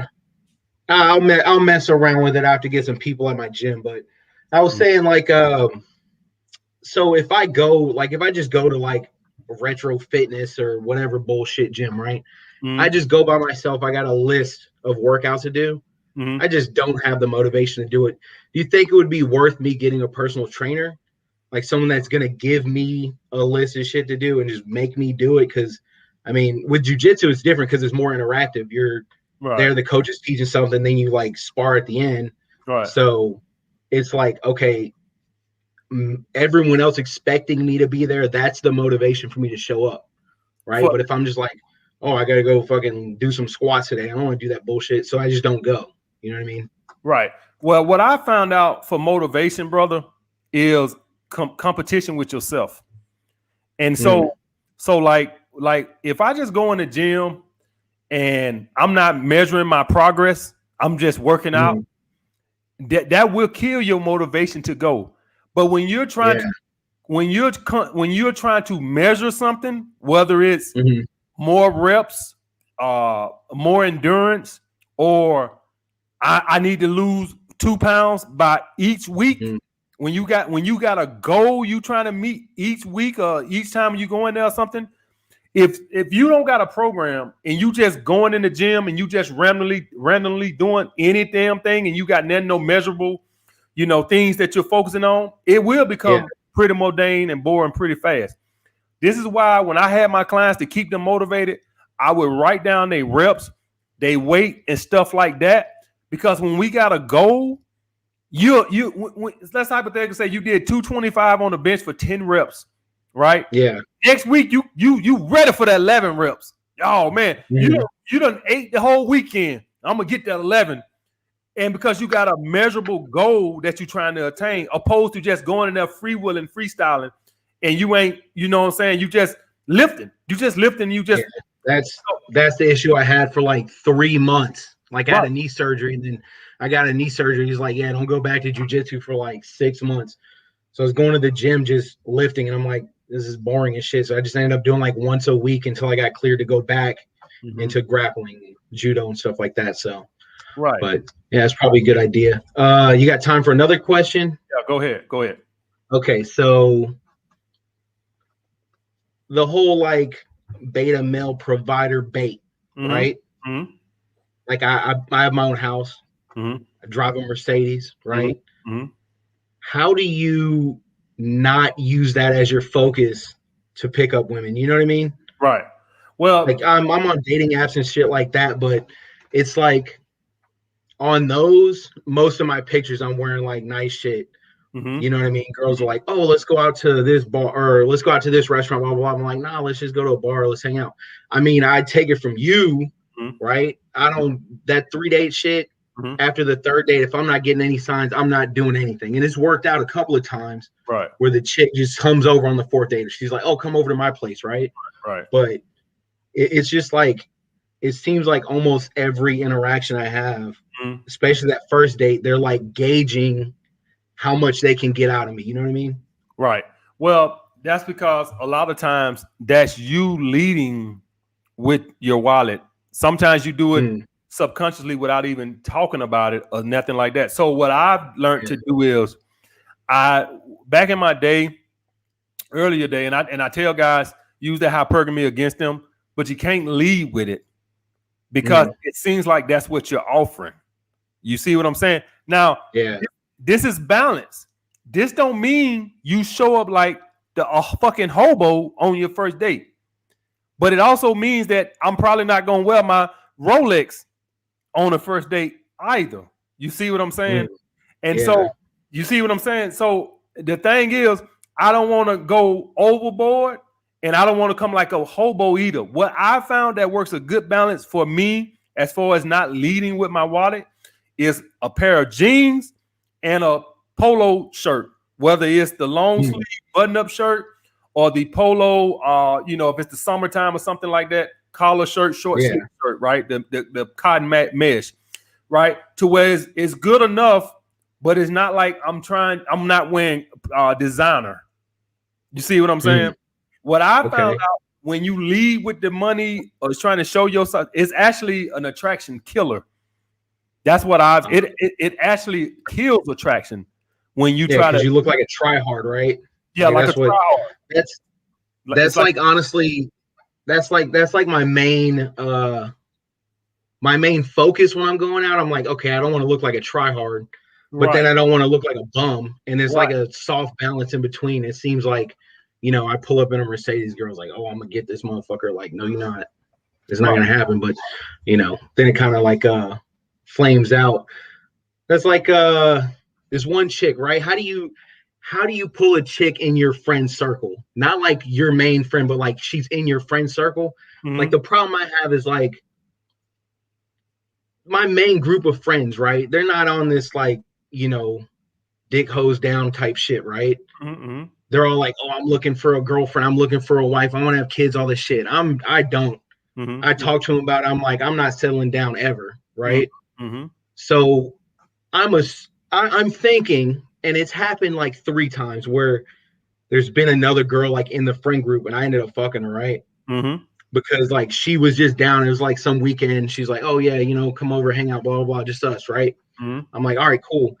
But there's like one chick right now, and I don't think it's like a scarcity mindset shit, because like, I mean, I've got other chicks that go out all the time, but this girl's fucking bad, right?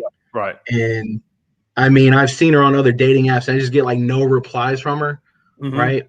Would you just say is like not worth my time to even fucking like go at her like that? Yeah, she's not. Just let it go. Yeah, she's not interested. You got to just eat that. You got to take that L, brother. That's what that is. It's some. I know some of y'all guys think it's always a trick or something to get. No, sometimes it's just it's no way. First of all, and I'm not saying it's impossible, right? But when you in that circle like that, if she fuck you, and I'm not saying because she might fuck somebody else in the circle, right? But if she fuck you, then her business is all in that circle. You get what I'm saying? And so a lot of girls, they like to fuck outside their circle. and not fuck in their circle, because now, I mean, of course you're gonna tell, more likely. I mean, she got to think you're gonna tell your guys or whatever, unless you think she's something special or something. But more likely you're gonna tell guys and stuff like that. And the wild part is the other 3 times I didn't even say shit. The other girl said something. I found out from them. They're like, oh, you fuck so and so. I'm like, who told you? I'm like, they're like, oh, I heard from so and so. She told her. I'm like, what the fuck? Because I don't put my business out there, because I already know you start running your mouth. Right. That's when girls don't want to fuck with you. So I don't. But she's aware of the reputation I have, because we be sitting around playing drinking games. They're like, oh, what's your body count? Blah, blah, blah. I'm like, mine's probably higher than everyone at the table. You know what I'm saying? That shit's kind of offensive to her probably. And then that's why she's like, yeah, I don't want to fuck with Marcus, because, But what you just said is the epitome of what a scarcity mindset is. What a scarcity mindset is when you are fixated on one girl who's not cooperating. That's the epitome of a scarcity mindset. I try a girl, she's not responding. I'm done with it. I'm not gonna spend one brain cell trying to figure out why she's not. I'm not gonna go home like MacGyver, sitting in my closet trying to figure out, maybe if I try this. Nope, she's not interested. On to the next. When you fixated on one chick and she's not responding to your advances, that's the epitome of a scarcity mindset. That's what it's so easy. It's so easy on a dating app to just let it go, right? Because it's just a face out there. It's not even a person yet. It's just fucking data on the internet, right? But when it's a person you see face to face, it feels different, but it should just be the same, right? So what you're saying? Yep. All right. I think that's pretty much it. Thanks, man. All right, bro. Be good, man. So, guys, y'all got to understand the epitome of a scarcity mindset is when you fixated on one chick when she's not cooperating. That's a scarcity mindset. What's up, brother? Yo, can you hear me? Yeah, I can hear you, brother. Yeah, how you doing, AMS? Hold on 1 second. Hey, guys, any of y'all guys want to join the live stream? It's on Patreon. The link is in the description. For all y'all guys who want to join the live stream, you got to be a patron. All right, go ahead, brother. Hey, how you doing? First things first, just want to say thank you for making your videos. Thank you, brother. Helped me a long way, came a long way for sure. Thank you, brother. I've been red pill for like 2 years now. I've been staying on my purpose, staying focused, and doing things that are going to be good for me, for my future. I just turned 23 last week, living a good life. I got 2 questions. My first question is, I'm in a 3-woman rotation. Okay. The first 2 are around my age. One's 23, one's 21. The third one is recently added. She's 41 or 42. And I see him Monday, Wednesday, Friday, because I work. Monday, Wednesday, Friday? Well, I see one Monday, one Wednesday, one Friday. Okay, I got you. Okay. Yeah. Okay. So I keep myself busy throughout the week when I'm not working, when I'm not, doing my YouTube on the side and stuff like that. So I found myself recently I'm finding myself canceling on the other 2 and spending more time with the older one. I don't know if it's because maybe I'm starting to not catch feelings, but I'm starting to have more fun with the older woman than I am with the girls who are my age. Okay. So I'm trying to figure out maybe if I can just maybe pull away from the older one without losing her, or figure out how to balance it, go back to my rebalancing days, how I had it all balanced up. Right. So the one you want to see the most, you think you're afraid you're going to attach to us, basically what you're saying? No. I feel like we're spending too much time together, because we usually spend a day. I'm usually at her house, spend the night. She cooked and everything for me. Take care of business. I go home that night or the next morning. But I feel like recently, for the last, I would say 2 weeks, like I find myself over there and then staying over there an extra day. You know what I'm saying? Okay. Like I feel like I'm putting too much into that one than I am with the other ones. You know what I'm saying? Like I'm canceling on the other ones to go hang out with the older chick. You know what I'm saying? Right. Well, the thing is, one girl, the main chick, if she can get 2 days. I don't know if I would do 2 days back to back, but if that's what your schedule permits, then that's fine. The issue is running in the other 2 girls while you're canceling. That I'm curious as to why your attraction to them, they're not cooperating or they're not that hot. What's going on with them? I mean, are they just something to do? Oh yeah. Oh, absolutely, absolutely. I work a full-time job at the post office. I got my own apartment. Right. I got bills. I got my own car. Like I'm chilling. You know, they're just time fillers for me. Well, there you go. That's the issue. And that's why I try to stay away from girls that are like I have low interest like that for, because that's how you gonna be towards them. They just not hot enough. It ain't so much of what this other girl doing; it's what they ain't got. They just not hot enough. They was something easy for you to do, and so they not really a priority for you. That's basically what it is. It's not that big a deal. It's just that the biggest issue I have with it is understand that when you have those girls in your rotation that you really ain't that attracted to or not really making you want to put an effort for it, understand that they are enabling you from going out and meeting women that you really want to be with. So when you're spending time with them, that's not time that you're meeting women that you could really you find attractive. That's my issue with dating subpar women. Something just to do is that's sort of like a scarcity mindset. Because whenever the reason why you're canceling with them and stuff like that is let's just be honest, they're not that hot to you, and you're not really that interested. They're just something to do. And let me tell y'all guys something like this: if you guys are dating 3 7s, that's just one dime. That's not, y'all guys understand that? Some of you guys get into just the numbers.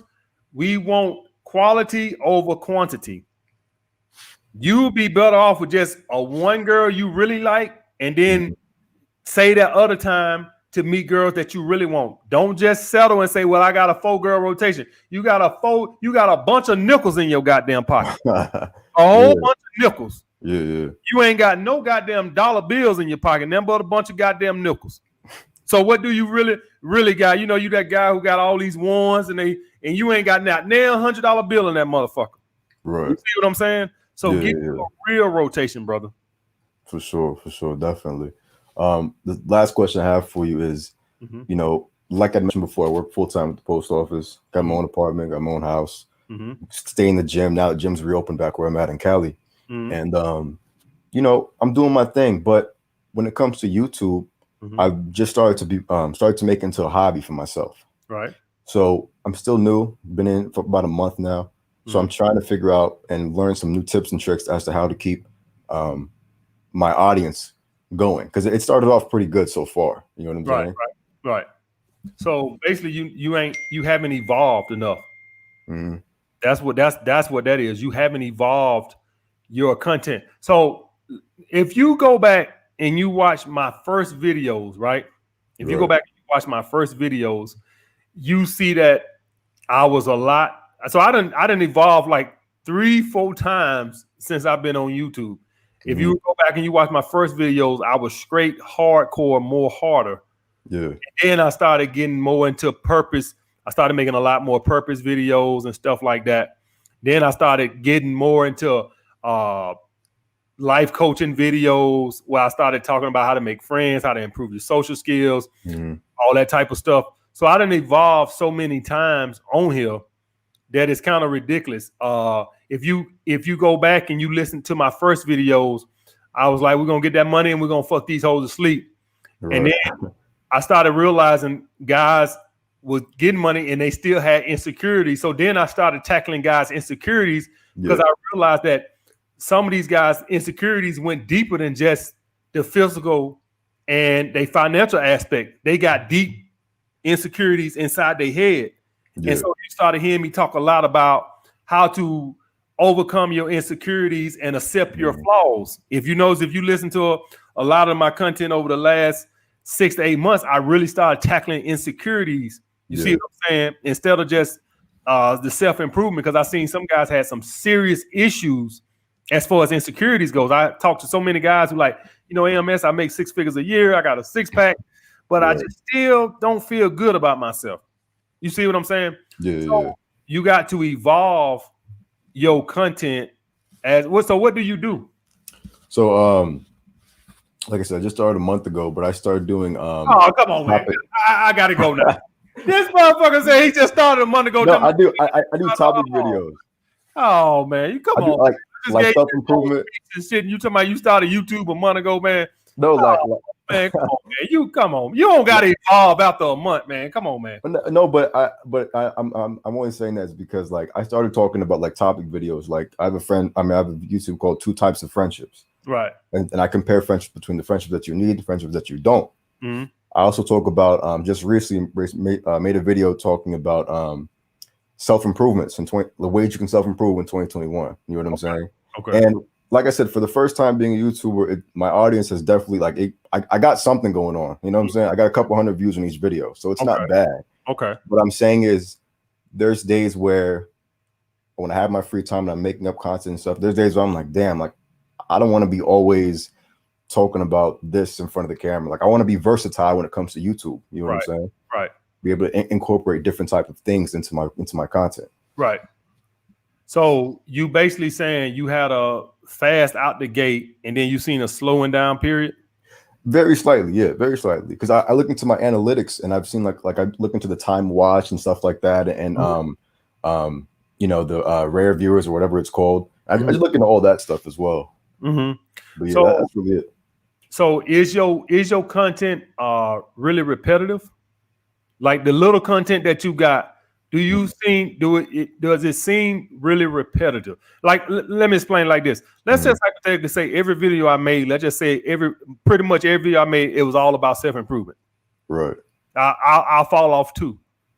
You see what I'm saying? Yeah. So you want your content to have a wide range of topics. You can't just, if you just gonna beat one thing in, it's gonna be, unless you entertaining. Now you can be entertaining, but it's going, if it's the same thing. Like for instance, about 2-3 months ago, I got deep into these damn police audit videos on YouTube, right? Where they just audit the police and fuck with the police and film the police and fucking with them, right? Yeah. But it's the same thing. They just fucking with police. So I burnt out on it after about a month, right? So because it's the same thing, right? They just fucking with police, filming the police, and the police harass them about filming them. And so I got tired of it really fast. And so people are going to get tired with your content. It's just the more repetitive it is, the quicker the fall off going to be. Everybody gonna fall off eventually because, you know, it's just the way it is, right? But you want your fall off, you want a person to follow you for 3-4 years, not 3-4 weeks. You see what I'm saying? Right, and so you got to look at your content. It's more than likely it's probably very repetitive. Yeah, I can, without even looking at it, I can almost guarantee you that.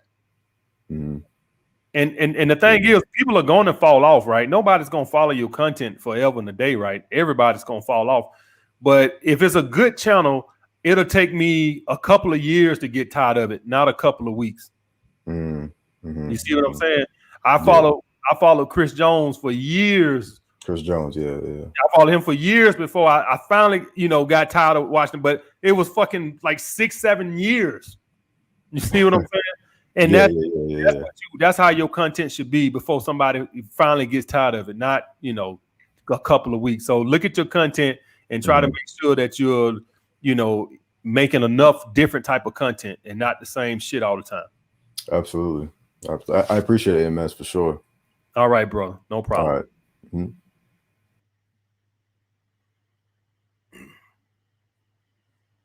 Let's see what we got. What's up, brother? Yo, what's up, AMS? What's up with you, bro? Nothing much, man. Man, you're doing an amazing job, bro. I just want to say that first off, man. Appreciate your videos. Started about a year ago.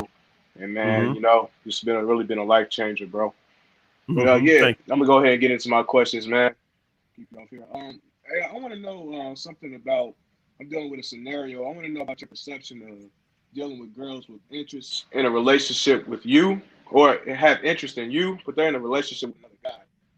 And so, how would you deal with that while maintaining your value and your high value and alphaness and purpose and focus mindset? Because like the scenario I'm in is like there's this girl at work that I'm struggling with. She has what I'm reading as somewhat high interest, but she has a boyfriend, but he's beta as fuck. I'm reading that from him, and she's like a 9, so I want to fuck. But I'm struggling though, you know, with what's the next move I should make, because like I want to know if I should be the guy that should be the aggressive or in pursuing, or should I be like the guy that plays it cool and just plays his role and just having an abundance mindset, because you know, of course, the other dudes out there that want to fuck her too. But you know, I want to know if I should have that abundant mindset or not. So I'm thinking both. I'm thinking, yeah, play both sides, but I don't know when to play which. I don't know what's the appropriate time to play which one. So I was wondering if you could help me with that. Okay, all my blue pill and purple pill guys, y'all close y'all ears. This conversation is not for y'all. This is not for y'all. Y'all, if you purple pill, go on, close your ears. You don't want to hear this. All right, because I'm finna tell a man how to hit on another man's girl. So if you purple pill, please just come back in about 10 minutes. All right. So what you would do, brother, is all you can do is go up to her and present the situation that, you know, act like you don't even know about him, period. Exactly. He ain't even in this discussion. Don't even go up and talking about, you know, your boyfriend. None of that bullshit. You just gonna present it to her. Hey, would you like to go get a drink sometimes? Or I don't know if you old enough to drink or whatever, a slice of pizza, hang out sometime, right? Yep. And yay or nay, that's on her. Regardless of what she say, that's on her. You ain't got nothing to do with her boyfriend. That's her situation. He got to learn the hard way. See, unfortunately, guys, some guys got to become red pill the hard way. And that, unfortunately, that's your girl getting dicked down by another dude and she losing interest and you lose her. That's a lot of guys become red pill that way through heartbreak. Unfortunately, he might learn that way. All right. My man here, he might become a red pill from fucking somebody else's girl. Right. That'll make your ass red pill too. And let me tell y'all guys something. You can become just as red pill from fucking somebody else's girl as somebody fucking your girl. Right? Any of y'all guys who ever fuck somebody else's woman or something like that, and she was married or she engaged or she had a boyfriend and she sucking your dick, that shit will scar you just as bad as a heartbreak. Because now going forward, you gonna always think that that's capable of any woman you fuck with because you done already fuck with a girl that was in a relationship, right? So that'll scar you just as bad. But in a situation like that, that's not your problem. He got to learn the hard way. So that's all you can do. If it's me and she's hot, I'll just go up to her and I present that situation, and it's up to her. If she take it, fine. That's not your problem. If not, now, I know you purple pill motherfuckers right now are pissing your pants. I know. You don't teach them how to get somebody else's girl. That's not right. You go get your own girl. Shut your bitch ass up, motherfucker. Your girl getting her back blowed out right now. I'm telling you right now, it's some purple pill motherfucker just unsubscribe. That he up there teaching them how to get other people a girl. Shut your little bitch ass up. All right, go ahead, brother. Yeah, it's your girl. I mean, I agree everything what you just said, bro, because it's the girl that's making the decision at the end of the day. She gonna leave you, she gonna leave you, she gonna stay with you, she gonna stay with you. It's nothing really you can do to use. They all hoes, like you said at the end of the day. You know, excuse me, I don't want to ruin your YouTube, but you know, that is what it is, bro. You know, and so, you know, but the thing, see, I was trying to play it cool with her because, you know, like I don't want the thing when I say playing my role and playing my role, I don't want to. So, you know, I feel like I know sometimes that he logs into like you know, Facebook Messenger. He logs into our messages sometimes. Check your volume, brother. Your volume coming in and out. Okay, hold on real quick. Let me take the Bluetooth off. Is better? Is that better for you? Okay. Yeah. Now, what I was saying though is Facebook Messenger. Sometimes he logs into our Facebook Messenger or whatever. So I've never like encountered, you know, it's been just strictly professional work. I've never really talked like on a. I've always kept it professional, matter of fact. But I'm trying to that next level. So I'm wondering, you know, I shouldn't text her through the thing, just go up and approach her. So I appreciate that advice. Right. Just and play your role. Don't say nothing about him or none of that bullshit. As far as I'm concerned, he don't even exist. You know, it's just me and me and her. That's what I'll see with that. So, you know, you taught me that. You speak a lot about that in your videos and everything. So, you know, I appreciate it. Right. And don't text her or nothing. I fucked up a relationship. I fucked up a situationship with a girl who had a boyfriend, and I'm texting her, "Hey, what's up, Thundercat?" And he had a phone. Right. Exactly. So don't you tell her, "Hey, you reach out to me." You know what I'm saying? You see what I'm saying? Because some of these dudes, they have their girls' phones and shit like that. You little snoopy ass motherfucker. So it's like like a motherfucker. I already know her. Yep. Yes, sir. So yeah, just play your position, bro. Okay. All right, bro. Our second question is, Alpha Male, real quick. What is your how did you read Robert Greene's book, Art of Seduction? Because that book that confused me because I read check it out. I was reading your Advanced Alpha Male book, and I was reading that book at the same time. That was a really like if you've ever read that book, you know. I ain't never read it. Oh, you never read it? I never read it. Somebody recommended it to me to read it. You know, just I've been meaning to get around to it, but I just ain't never read it. Okay, well, the book is like it got a lot of simp shit in it. It's got like a lot of because it had a lot of like chasing. How the story guidelines that Robert Greene gave. It had a lot of that, like going after and chasing. But well, let me say this. Let me say this on that, right? Okay. Because that book was written years ago. Mm-hmm. So, just so you know, back in the old school days, we had this thing where they called what they call that word? What's the word? What that word is? I can't think of the word off the top of my head right now. But when you kept pursuing something, damn, what that damn word? It slips my mind right now. But angling, huh? Benangling? No. I can't think of the fucking word. Damn, it'll hit me later. But we had this thing where you kept trying. Let me see if somebody in the chat thought of it. I can't think of what the fucking that word is. I know somebody think of. What's that word, guys? When you keep fucking persistent. That's it. Okay. Persistence. That's the word. I couldn't think of the word for shit. But we had this thing back in the day, 20 years ago. You stay persistent after a woman, right? You keep on trying. You really sure you want her, right? You stay persistent. And now you motherfuckers want to act like you goddamn know the word. Set your ass. Somebody said perseverance. That's a good one too. But persistent is the one I was looking for. All right, and that was the thing back in the day. And I'm gonna be honest with you. So let me tell y'all guys something. Yeah, shut the fuck up, motherfucker. I'm getting old, having old folks moments. But let me tell y'all guys something. The persistent shit does work a lot. It does work. So that's probably what you're talking about with Robert Greene. It did work a lot. But the issue is the amount of time that you would put in to get a piece of ass is just not worth it to a high value man. A high value, right? Right. That's the issue. If any of y'all guys know that if you're willing to stay persistent after a woman, you probably will fuck her. If you stay persistent, it might take a year, might take 5 years, might take 10 years. But you will fuck her if you stay persistent. The thing is, once you become high value, it's just not worth it to fuck. That's right. So that's what you're talking about with Robert Greene was probably speaking on persistence. That's what exactly. And that's what it's just like playing a numbers game again. It's not I mean, that's the thing about you. People that I'm studying is like you gotten to the point, like you just said with the last brother about the YouTube you gotten to the point where you're like, it's not about fucking bitches. It's about staying on your purpose and graduating your purpose and quantity over quality, you know what I mean. But that's what we're trying to get to. We're not trying to get to it's about fucking bitches and everything. So I get that, and that's why I was kind of confused with Robert Greene a little bit. But you have to take the meat and throw away the bone in those books. I get it. So I just know your pre-take on that, man. And I appreciate that, bro. No problem, bro. Yeah, so no problem, bro. Thank you, bro. No problem. So a lot of y'all guys don't know. I used to do that persistent shit back in the day, and it would work. It's just no way I would do it right now because the amount of persistence I would have to do to get a piece of ass, it's just not worth it to me. But could that shit work? Absolutely. If you're a high value man, it's just not worth it to you. That's the way I look at it. If you're not a high value man, you got all day to sit up here and chase behind the same woman for goddamn 3 years and shit. What's up, brother? Oh shit! What up, AMS? How you doing? Yeah, hand rub. What's up, brother? You look cold where you at, man. You look cold where you at.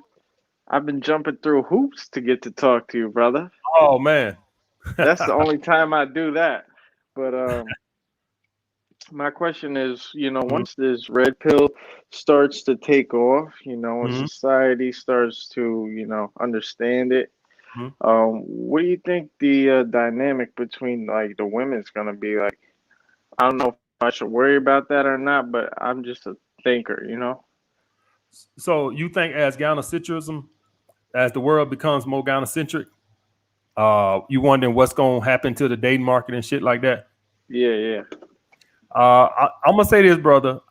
I hope we're dead and gone, and the next generation have to deal with it, because let me say it like this.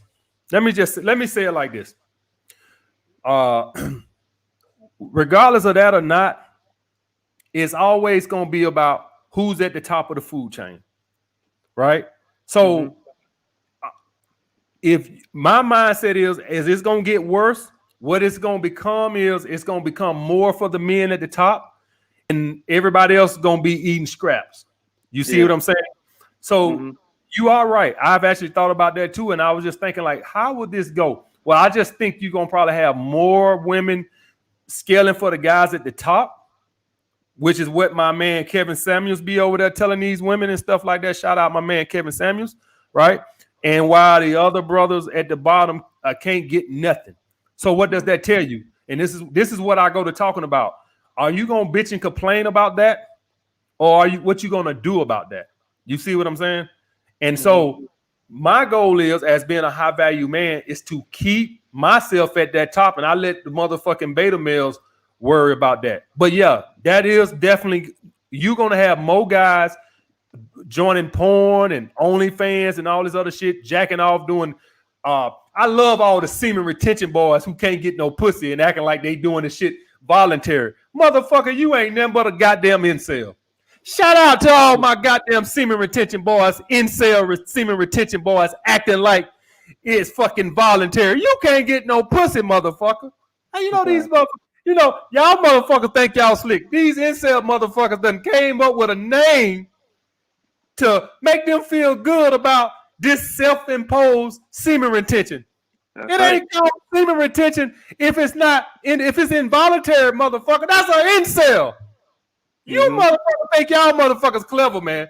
I'm telling you. You motherfuckers think y'all clever. It's the semen retention. Like you got 10 bitches lined outside your house waiting to get some goddamn dick. Tell us about semen retention. Like it's my choice. I got bitches when I'm practicing semen retention. That is not semen retention. That's called a fucking incel, bitch. You know, these motherfuckers got all kind of, these some clever motherfuckers, man. They some clever motherfuckers. But yeah, brother. As time get worse, just make yourself become at the top of the chain, brother. And I got one other question. Where'd you learn? Like, you know, obviously you're very intelligent. Where'd you learn about most of this female nature? Like, I get Rollo Tomasi. You mentioned him before, but is that your only, like, who is your go-to? You know, life experiences, brother. How old are you? How old are you? Yes. 24. 20 years old, baby. I tell you what, you date a bunch of more women, you give it 20 more years, and your ass will have a goddamn YouTube channel. I'm gonna tell you right now, any guy who's 41 years old, who's my age, I guarantee, and I'm talking about, say they wasn't like in some like 12-year relationship, like just say they've been a constant dater for these till they 41. They maybe had some relationships here and there, but by and large, they've been just a casual dater, right? I don't have some relationships, some long-term relationship, but by and large, I've been a casual dater. You date enough women over your lifetime, your ass can start a YouTube channel too. You fuck around with these motherfuckers long enough too. When somebody asks me a question, I literally can go back to a situation that happened to me. Literally all the time, every time. It's not a situation you guys can present to me that I haven't been through. Literally. I swear for God, everything y'all guys, you know how when you was like younger, like 14, 15, and you was telling your parents, you thought you was running game on your parents, and your parents looking at you like, you must think I ain't been 14, 15 before, right? Like, motherfucker, I did that shit when I was 14, 15. Like, if you got like a little brother or something that's like 12 or 13, and he'll come tell you some bullshit, and you be like, motherfucker, don't you know I was 12 or 13? I know exactly what you fucking doing, motherfucker. Like, motherfucker, go in the bathroom for fucking 15 minutes, whacking off and shit. Like you ain't been 13 before and jacking off in the bathroom for fucking 15 minutes, right? So it's just everything, man. If you live long enough, you'll be a dating coach too in 20 years. Yeah, because there's specific things, you know, you notice. It's just like crazy. Man, I done been through enough. I done been through enough bullshit. I done dated enough women. I done got dumped. Man, it ain't nothing I done been through. It ain't nothing I ain't seen. I done seen it all, man. I done had masculine women. I done had women with low interest, high interest. I done had women pull back. It ain't shit. Ain't shit y'all guys can run to me that I haven't seen. It ain't a situation. I done stunned it. I done lost women trying to act, trying to talk about my money and shit. I done lost women that way. I done lost women being broke. Ain't none y'all guys can tell me that I ain't did 10 times over. Literally. Hey man, that's why you're the best, AMS. All right, appreciate bro. your time, dog. Appreciate you, Peace brother. out. It ain't a situation you guys can run to me that I ain't seen like 30 times. What's up, brother? Hey, MS, can you hear me all right? Yeah, I hear you, brother. All right, I have a purpose question, if that's cool to ask. Go ahead. Yep. All right, so I got out of the military around 2006, and I worked a lot of manual labor jobs to establish credit to buy a house that I used a VA loan for. Okay. Around 2015. I refinanced my house recently because I was going to sell it, and I decided, like you said, cut costs if you can. So I decided to refinance it because Veterans was getting a good deal for 2% interest. So I figured, and about 2 years ago, I just got on my disability through the VA, through the Veterans. It was like a medical disability, and so I have an advantage over a lot of men who have, extra cushion to progress into something. And so I have a lot of guilt that I'm not manifesting it into something. I have my own YouTube channel. I have a following. I have a lot of people that's already hit me up. I was going to teach courses in my backyard. I got a backyard with a gun range set up, but the ammo shortage is really hard right now. You can't find bullets. Okay. So I was going to start teaching patrolling classes that are free because not enough cats actually get mud on their gun and walk through the woods. Right. And it's something to get them in shape, and it's something to have them unplug from the YouTubes and all the hysteria to just unwind and be out in nature, because I live out in the country. Okay. And so I'm doing this step, and I got my mission statement I'm going to type out. Got a web page I'm going to build for it. My thing is it wrong for me to just do donations only at first, to kind of like a beta test to see if it's going to work or what? I would not. I would have a price. I wouldn't, if it's me. Shout out my man O'Shea Duke Jackson. So my man O'Shea Duke Jackson, one of the things he said was, one of the things he regretted was that he put out his book and for free, for free. And he saw me put mine out and I was charging. He said he's still kicking himself to this day. Shout out my man O'Shea Duke Jackson. And so what you want to charge for your services, unless it's like an ulterior motive for something else, right? But you got to get paid for what you do. I don't want to do donations. What if I did my book for donations only? No. You got to put a price on your services or whatever you're doing. That's the business aspect of it, right? That's just the way it is. We're not working for free, nothing like that. As men on our purpose, we got to get paid for our time and what we did. We ain't running no charity case over here, right? Now, the only thing that if you wanted to do like a charity, that's if you was already rich and you trying to get a tax write-off, right? So you could say, hey, I gave X amount away for charity or whatever to guys, and you could do a tax, but you're not in that position. You see what I'm saying? So that if it's me, I'm charging. What you could do is you could do some kind of special. You see what I'm saying? So you could do like a 50% off and do that, but you got to get paid something. Yeah, I was thinking about adding in boots, so when they leave the class, they get to take a piece of gear with them, and have that go with them for the class. The other thing is just, I'm going to be out in the woods. I was in the military and deployed twice, so it doesn't bother me when people have rifles around, but it's kind of sketchy that I'm going to have strangers that I don't know that are subscribed to me and followers, and I don't know if it's kind of a risk I'm doing that, though, as long as they're in my 12 and I'm watching them the whole time. But right, how do you vet weird customers and stuff like that? Especially they drove all the way down to come see me, and something weirds me out or they're not safe. I mean, it's not wrong to just boot them and say, hey, you're a weirdo. Well, I done seen YouTubers do meetups and stuff at their gym and stuff like that. I seen Chris Jones do that. I seen Kristen Guzman do that. And I'm talking about these are just regular meetups at their gym, not at no expo or something where you got to go through security or nothing like that right there. So if it's me, I guess you just gotta put it in God's hand. I mean, because like when I seen Chris Jones and Chris Guzman do these meetups, you know, they just random people and they show up, take pictures with them, autographs, and you know, sell merchandise and stuff like that. So if you feel that comfortable like that, I would do it. If you feel uncomfortable with it, I wouldn't do it. But I really couldn't tell you how you would go about. Like it's guys who do these dating thing meetups, and you know, I wouldn't. Me personally, man, I just think like I think you'll be okay.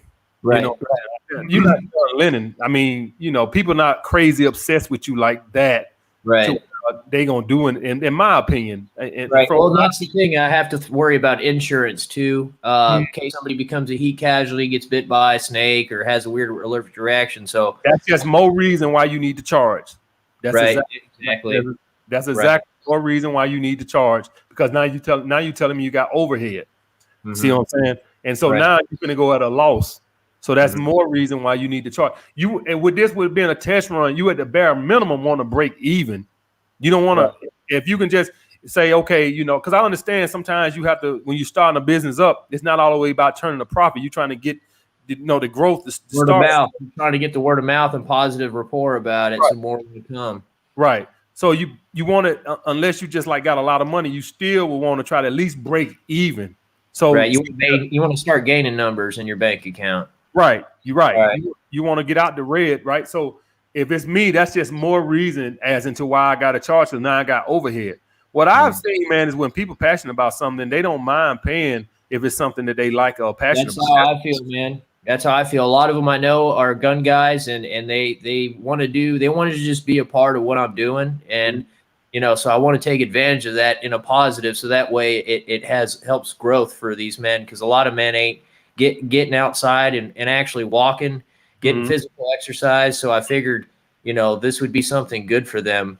And I'd like to do it to help others too, because it's more or less purpose to others instead of service to others instead of service to self. Sort of like yourself, you're doing this for a service for others. Right, exactly. So I get paid when I help people. They get something out the deal, and I get something out the deal. If I just get something out the deal and I'm not helping anybody, then you're not going to be in business that long. So if you provide a good service to somebody and they get some benefit out of it, you're going to be in business for a long time. A teacher is always a student too, right? Right. Yeah. Always learning. Yep. Always, brother. Exactly. Can I share something with some of the young guys that I've noticed that really helped out?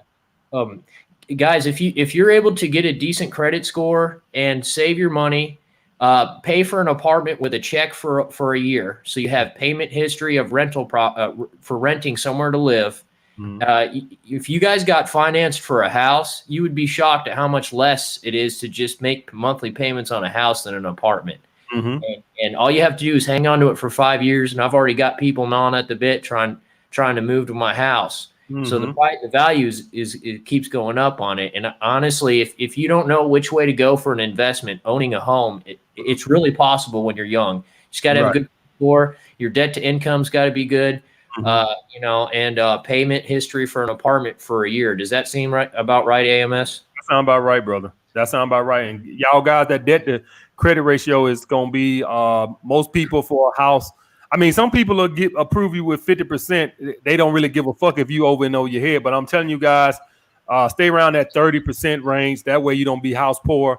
For all y'all guys that's wondering how that works, that's all your finance bills, credit cards, student loans, everything that you owe a debt on.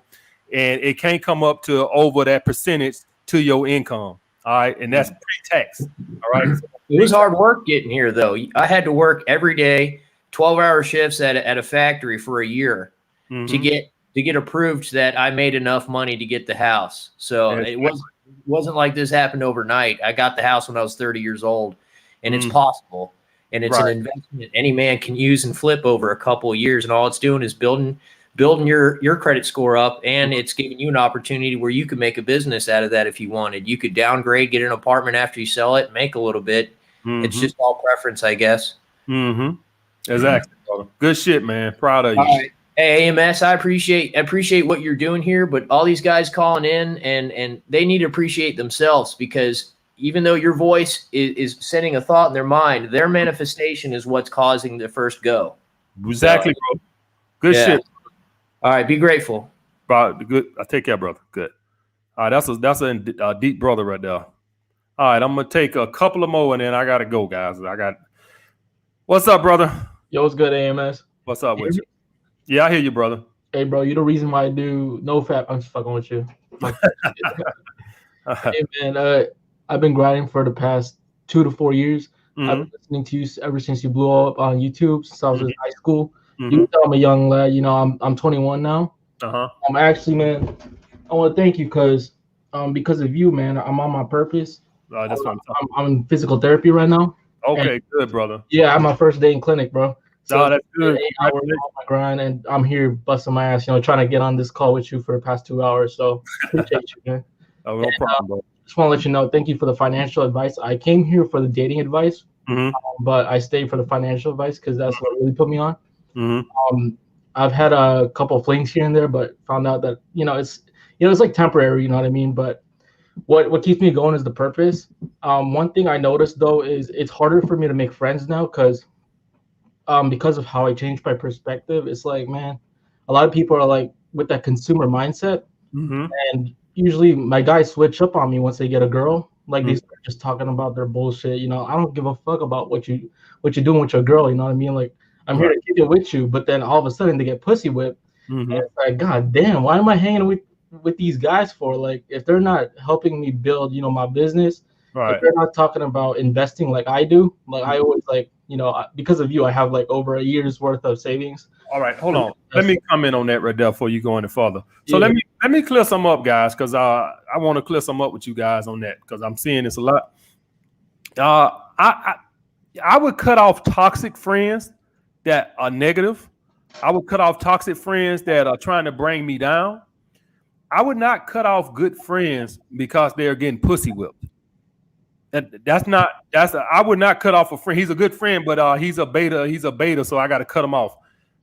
If somebody is negative, right, or they're a criminal, right, or something like that, or just a flat out loser, just a loser, like like just fucking loser, want to smoke weed and break the law all day. I would cut their ass off. We going too far when we starting to lose friends because they blue pill. Like when we start going that far, y'all guys are gonna be losing good friends because he's blue pill. Like I would not cut off a guy because he's blue pill. Now that's just me. Y'all guys might disagree, but I only would cut off the toxic motherfuckers. Yeah, the motherfuckers who would bring me down or got something negative to say, or they haters. Like they always got some little underhanded comment or something like that. I'll cut their ass off. But cutting a guy off because he's blue pill, that's going a little far. Yeah, but don't you think you are who you hang around? No. First of all, we as red pill, we're in such a minority. You just ain't gonna have no fucking friends. I'm just gonna be honest with you. We're such a minority. I know you look at YouTube and it seems like it's just a bunch of red pill. It's like, but in the real world, let's be honest, most of the guys are gonna be blue pill, right? That's just being honest. Most guys are gonna be blue pill, right? And so you just let them be blue pilled. If they want to believe in love, let them believe in love. They'll find a red pill on their own time. Don't you even bring this shit up to them because they just gonna say you hate women. So I wouldn't even mention it to them. Usually it takes something in somebody's life to send them to the red pill. You're not gonna do it. It's not like a guy's gonna be like loving women. You come up and tell him about the red pill, and he's like, "Oh man, you know what? You know what? I hate these bitches too, dog." No, it don't work like that. It's a situation in somebody's life, and I put it to you like this: before you found the red pill, what if somebody came to you and said this shit? You've been like, "Man, this dude just a butthurt little bitch," right? You just been like, "Man, he just hate women." Right? And then something happens in your life, and then you like, okay, I see why this red pill shit. But would I cut a friend off because he's blue pill and he believes in love? No. If only way I'll cut a friend off is he's toxic. He's detriment to my life. Him being blue pill does nothing to. That's like me cutting off a guy because he doesn't believe in the same political party I believe in.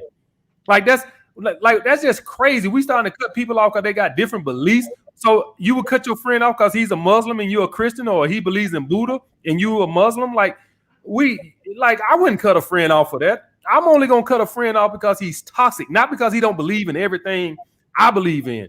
You see what I'm saying? Exactly, man. I've been cut off you know, the bums and all that. I'm just saying sometimes when I hear some shit, I'm just like, man, he's not thinking the way I'm thinking, you know what I mean? But I never cut people off. What if you're a Trump supporter and you're a Biden supporter? You gonna cut them off? Oh hell no, bro. It's good to have diversity because you're never gonna be perfect. You're not gonna have the best perspective. You got to learn from other people's perspective. I'm just saying more so. You went a little deep on the red pill stuff. I was talking about more about the consumer mindset. When I talk about investing, everybody just thinks I'm talking shit, and I'm just like, man, you know, I'm trying to put you on some game, but they don't believe me. You know what I mean? So, but I wouldn't. I'm gonna be honest with you, brother. I wouldn't cut nobody off cause of that. Yeah. If somebody is a consumer mindset and they're a good friend and they're not toxic to me, I would not cut off a good friend because they got a consumer mindset. I'm just if it's just me. Most people are just gonna have the consumer mindset. But I advise you guys can cut off who y'all want to cut off. It's y'all choice. But if it's me, I'm cutting off toxic people that are not trying to progress in life. Somebody who has a consumer mindset instead of an entrepreneur mindset, if they're working and they're taking care of their bills and they just choose to be a consumer instead of an investor, I wouldn't cut nobody off. Me personally, I wouldn't cut nobody off for that. That's just, if you decide you want to, brother, you know, you're a grown man, you can. But I only would cut somebody off if they bring negative energy in my life. You being a consumer, hey, you want to be a broke bitch all you consuming, you knock yourself out, brother. Exactly. Like, don't knock yourself out. Definitely, yeah. It's important to keep people in your life that are like, you know, helping you progress. So, I mean, another question I have, I guess, is I've been grinding, right? And I try to stay positive. I always look at the cup half full. Sometimes, you know, with a job like physical therapy, you got a boss. You know what I mean? I wanna learn right now. Like, I'm at an outpatient treating spine patients. I want to start my own business one day while I'm investing, while I'm doing real estate and all that. But man, sometimes these bosses be on my nerves, and I know what it's like because I worked security at Ross before. So I mean, what do you do to, like, you know, just not get pissed off and like let it out? Because I'm a patient dude. At least I like to think I am. But sometimes I'm just like, you know, your bosses kind of be condescending, and it's like you feel like, you know, you've worked for your shit and you know what you're talking about, but sometimes you know they treat you like you don't know shit. So well, in that aspect, then you probably don't know, but I want to go a little deeper on that. So this is when I talk about that masculine frame, right? So I guarantee you they don't handle everybody like that. I guarantee you they don't. I guarantee you they don't handle Taquanda like that. I guarantee you they don't talk to Taquisha like that, right? Yeah. And they talk to you like that. Yeah, they talk to Taquisha like that. Taquisha gonna cuss their ass out. Yeah, no, I'm new. It's my first day, so I know I'm a new, you know, clinician, so they're gonna treat me like shit anyways. So what I'm telling you is it goes to a respect factor in how you carry yourself, as into how somebody's going to treat you. That's what I've seen on my every job that I've been, is that they know who to handle like that. I bet you they don't act condescending to Taquisha. I bet you they don't. I bet you they don't talk crazy to Tawanda with the purple hair. Oh, hell no.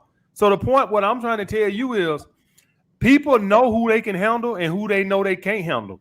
And so you got like a very friendly, positive demeanor, and that invites people trying to handle you in a condescending tone. Like they trying to test me or whatever? Huh? Like they trying to test me? Yeah, like do you think they would talk to a black woman like that? I'm just. Oh hell no, they're gonna get slapped, bro. No, exactly my point. Yeah. Exactly my point. Like, you see these Karens running around here.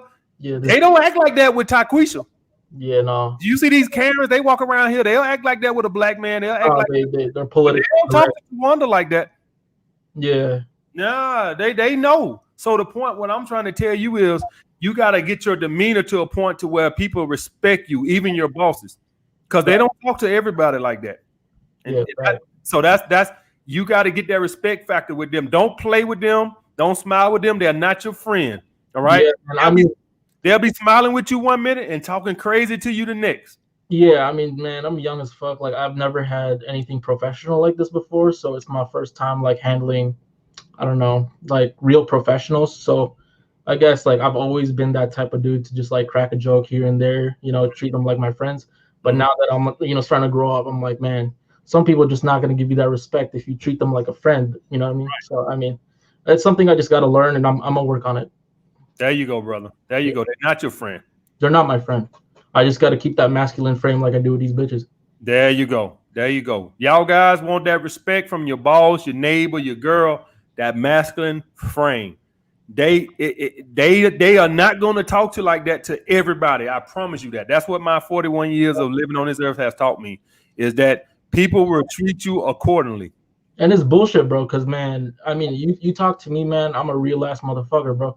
But I smile, and I feel like that smile kind of makes me, you know what I mean? Like, they take it for, like, weakness, you know what I mean? Right. Exactly, bro. I don't know, but I guess it's something I'm trying to develop, you know what I mean? That's something I've been learning from you. Every time I'm in my car, like, I listen to your daily vlogs and shit, and I'm like, man, this is something I need to work on, because all that shit you're talking about, all that wisdom came from somewhere, from fucking up, and I'm like, right. You know, like, it's a lot of wisdom that I'm trying to learn, but you got to live it to, you know, to learn it. Right. Exactly, bro. Yeah. All right, man. I mean, I got nothing else to say. I really appreciate what you do. I remember back then I didn't have shit. I didn't have a car, no career. I owe a lot to you, man. And honestly, I've been on your Patreon for 2.5 years. Haven't really commented on shit. I just subscribe every month. I tell my friends about you, to my friends about you, but you know, just keep it sad, man. Just thank you for what you do, and you got a lot of impact on the youngins, man. Thank you, brother. I appreciate it, for real. That's love, man. For real. Appreciate that, brother. All right, see you later, GOAT. Be good, brother. Y'all guys got to learn about that masculine frame, man. That masculine frame is important. I'm going to take one more, and that's going to be it, fellas. God damn, I've been on this motherfucker almost 3 hours. I'm going to take one more. What's up, brother? Yo, AMS. Oh, shit, there he go. There he go. Barry White is back in the building, fellas. Barry White is back in the building. What's up, brother? I was reading the comments. It was hilarious. But, you know, I got to keep a masculine frame. There you but go. Speaking on the masculine frame, I don't know if it's a shaming tactic, but a lot of my family members and like friends said I've like become the Terminator, or like say I've like lost kind of like the fun side of me. I don't know. What is that supposed to be, like a shaming tactic for them to make me want to get a feminine frame? So they saying you like the Terminator and stuff like that? Yeah. So when y'all guys hear people saying that about your masculine frame, that means you're probably going too much on it. Like if y'all guys see me even on here, like I hold a masculine frame, but I know how to relax and joke around. But you see what I'm saying? It's you guys got to know how to have balance in it. And so what you probably is, y'all guys probably a little too stiff. Like imagine if I just did this whole live stream in a masculine frame. Just yeah, guys. Yeah, brother. So, you know, you're going to have to, you know, it's like, damn, AMS, loosen the fuck up, man. God damn, man. Then I'm sitting up there like, yeah, so you got to, you know what I'm saying? Like, you want to be masculine, but you can be masculine in not a Terminator type way, like a good balance. You see what I'm saying? Okay. So more like, you want to be more like a James Bond and less like Terminator. Okay. So James Bond was masculine, but he was charming and he had a personality. Okay. Right? Yeah. You don't want to be so like enthralled in it that you can't even, you know, say or do anything. They're known for like being extremely goofy and like out of nowhere they just say random jokes and they expect everyone to laugh at it. So I think it's just extreme difference when I change more masculine. But I see what you're saying as well, because you gotta always have a balance. Yeah, it's a balance, bro. You got to know how to just, you know, you can be masculine and have a personality. So another question I had was with these girls, this might be a blue pill question, but for girls my age, I know like the celibacy thing for girls that are older, like 28 and stuff, but on the younger age, they still claim to have their virginity. Should I believe them or not? I always, with any woman, I always assume the worst. That way I can't, my expectations are not too high. You see what I'm saying? So I always, any woman I meet, I always think assume she's fucking. And with any woman, I would never assume that she's a virgin. to be quite honest with you, it don't matter whether she's a what does that have to do with you? Whether they can like now if you're talking about celibate, it don't matter to me because I'm not gonna date a celibate woman, so it don't matter. So even if I do believe you, you still out. It's not like, oh, since I believe you, then okay, I guess I can wait till you want to have sex. No, you still out. So it don't matter to me. If you celibate, you're out. If you're not fucking, you're out, right? And so if you're a virgin, okay, I don't care about you being a virgin. You fucking now, right? Well, you out. So it don't matter to me. So whether you celibate, you sound like you asked me that, like if you saying like if I believe it, then that means I should wait. No, I don't care if you is telling the truth. You still out. Okay. So yeah, okay, that makes sense. I was thinking of it like you said with the older women, a lot of them have baby mothers and stuff. So with the younger women, they would claim their virginity. But yeah, so if you ain't fucking, you're out. So I want to know. Listen, I don't care if a woman just got ovary surgery. I don't care if you just got your fibroids taken out. Yeah. You got 3 days to drop them draws. I don't care if you still got stitches in your goddamn pussy from the goddamn fibroids. If I ain't fucked by 3 days, your ass out of here. I don't care what the reason is. I don't care if a fucking lightning bolt hit you in your ass. If I ain't fucked by that 3rd date, you out. No exceptions. Only I might go a 4th date. If I got close on that 3rd, I might just give it one more goddamn try, right? But that's it. No exceptions. I don't care. I don't want to hear nothing. I don't care. You just had a baby last week. I hope you healed up because you're going to fucking by these 3 days or your ass out. I don't care what the reason is. That's it. And when you make that in your mind, you set yourself up to where you can't be dealing with women and they bullshit. You come up with that rule where you say 3 days, maybe I give you a 4th one if I was close on the 3rd. You saying to yourself, I don't care what the reason is. You want to know something else? I got another reason. At this point in my life, I do not take cancellations. I don't care if your kid in the hospital. I don't care. I don't care if you got hit by a car. I don't care. You better have your ass at that date. All right? If you go to the hospital, then you chose your destiny. And your destiny is not with me. So it's either me or your kid. But if you choose your kid, you won't have me.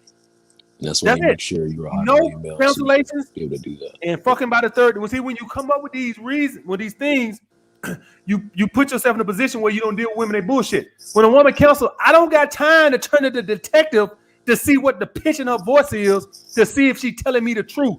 Oh, she had a good pitch on that. That sounds like fuck that shit. I don't care what the reason is. I don't care if you got hit by a tree. Have your ass at that date? No rescheduling. No. The old rule was reschedule. If she brings up another day, then no. I don't care what she bring up. No. Ain't no break. If she offers another day, no. No. Offer another day. So let me get this straight. Something else better came up, and so you gonna give me an alternative day? What the fuck I look like? The reason I'm saying all this, bro, is because when you set these standards, you can't be jerked around by women. That's what if you're listening to me, that's what I'm saying. So when you have a 3-day rule, you can't be jerked around by women, and when you have a no cancellation rule, regardless of what the reason, don't start trying to turn the matlock. And one time a girl told me some bullshit, right? And I wanted to believe it so bad. I went to try to Google it to see if I could find it. I tried to Google the shit to see if I could find it.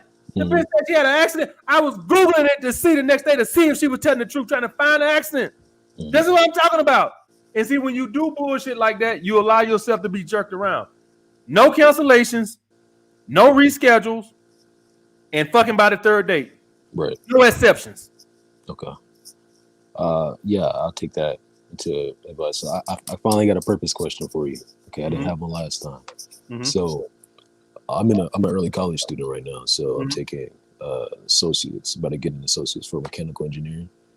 Though right now it's like a lot of my mental, and I know you say a lot about balance and being able to have the weekend. Right now I don't have that. And so what would you recommend for me to like an outlet really?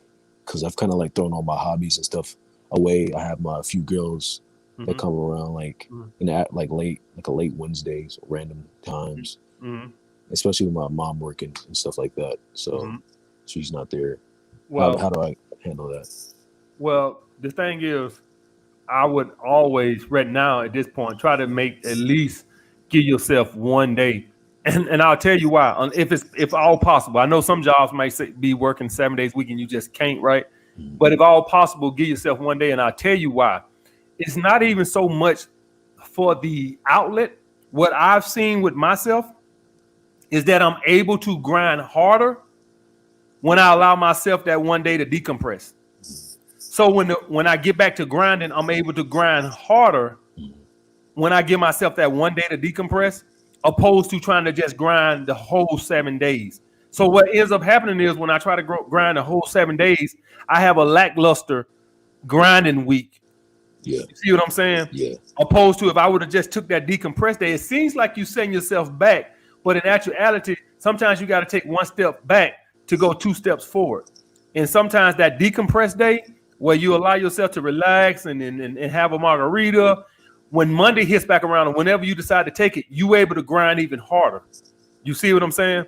It'll be sort of like the guy who does cardio every day. You'd be better off doing 4 hard, intense days instead of 7 half-ass days, if that makes sense. Okay. Right? And so that's sort of like load management. You got to load manage yourself sometimes.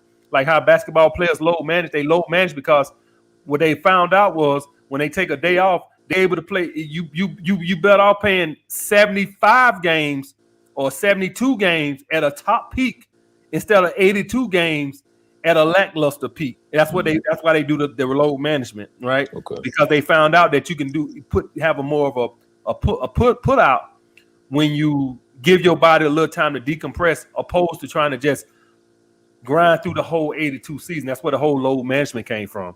And so that's where you at. You'll probably be better off if you just put in your schedule, I'm gonna take a day off. You probably get more accomplished, which just sounds counterproductive, right? You would think like, okay, if I grind 7 days a week, I would get more done, but not in actuality. What you'll do is you'll be doing some half-assing, right? And not grinding as hard, not focusing as hard. Interesting. Yeah. So that decompressing is very, and that's what I found out for myself. I found out I'm able to get done 6 days better than 7 days with no rest. That's what I found out by myself. So another question I have is going into the business world and stuff like that after I graduate. A lot of my family members and other people have said I need to cut my hair. What are your opinions on that? Yeah, they probably right. This is more reason why you got to be your own boss. They unfortunately, you got to understand people are human beings, right? And so as human beings, the natural, do people got jobs with hair like that? Yeah, but a lot of times they grew them out after they got the job, right? So what I've seen is back in the day when I had hair, I used to have hair. Like back in my day, I done had dreads. I know some of the guys like, hey, don't mess with dreads. Yeah, I had dreads and all that bullshit. I had braids, but you better believe I grew that shit out after I had a job. When I was looking for a job, boy, that shit was cut low, taped up, every goddamn thing. And then when I got the job, I started growing it back. I had one guy tell me something, oh, you got the job, now you're growing your twist out. You goddamn right, son of a bitch. All right, so I came out there for the job interview. I had the little afro, little picked out afro, looking all neat. Soon as I got the job, I had that shit twisted right back up in there, goddamn. You goddamn right. Oh, we lost them, guys. But anyway, guys, yeah, you do what you got to do to get a job. Unfortunately, human beings, we judge each other off appearance and shit like that. It's just the way it is. I don't make the fucking rules, right? So it is the way it is. If you're gonna go somewhere and you got dreads and all this, that, and the other, understand that the employer that's what they. Not saying you can't get the job, but I'm just saying you making it harder for yourself like that. That unfortunately, that's the world we live in. Same thing with having tattoos and all this other shit, earrings in your nose and shit like that. Unfortunately, everything should be based off of your job, but y'all know that's not in the real world. Y'all know I'm always gonna keep it real with you. All right, man. I gotta go, man. I've been on here 3 fucking hours. Started this shit at 8 o'clock. It's fucking 11 o'clock. I'm out this motherfucker, man. Y'all hit that like button on your way out. If y'all guys want to join the stream next Monday, make sure you join the patron. The patrons are the ones who have the live stream. I'll get back with y'all guys next week.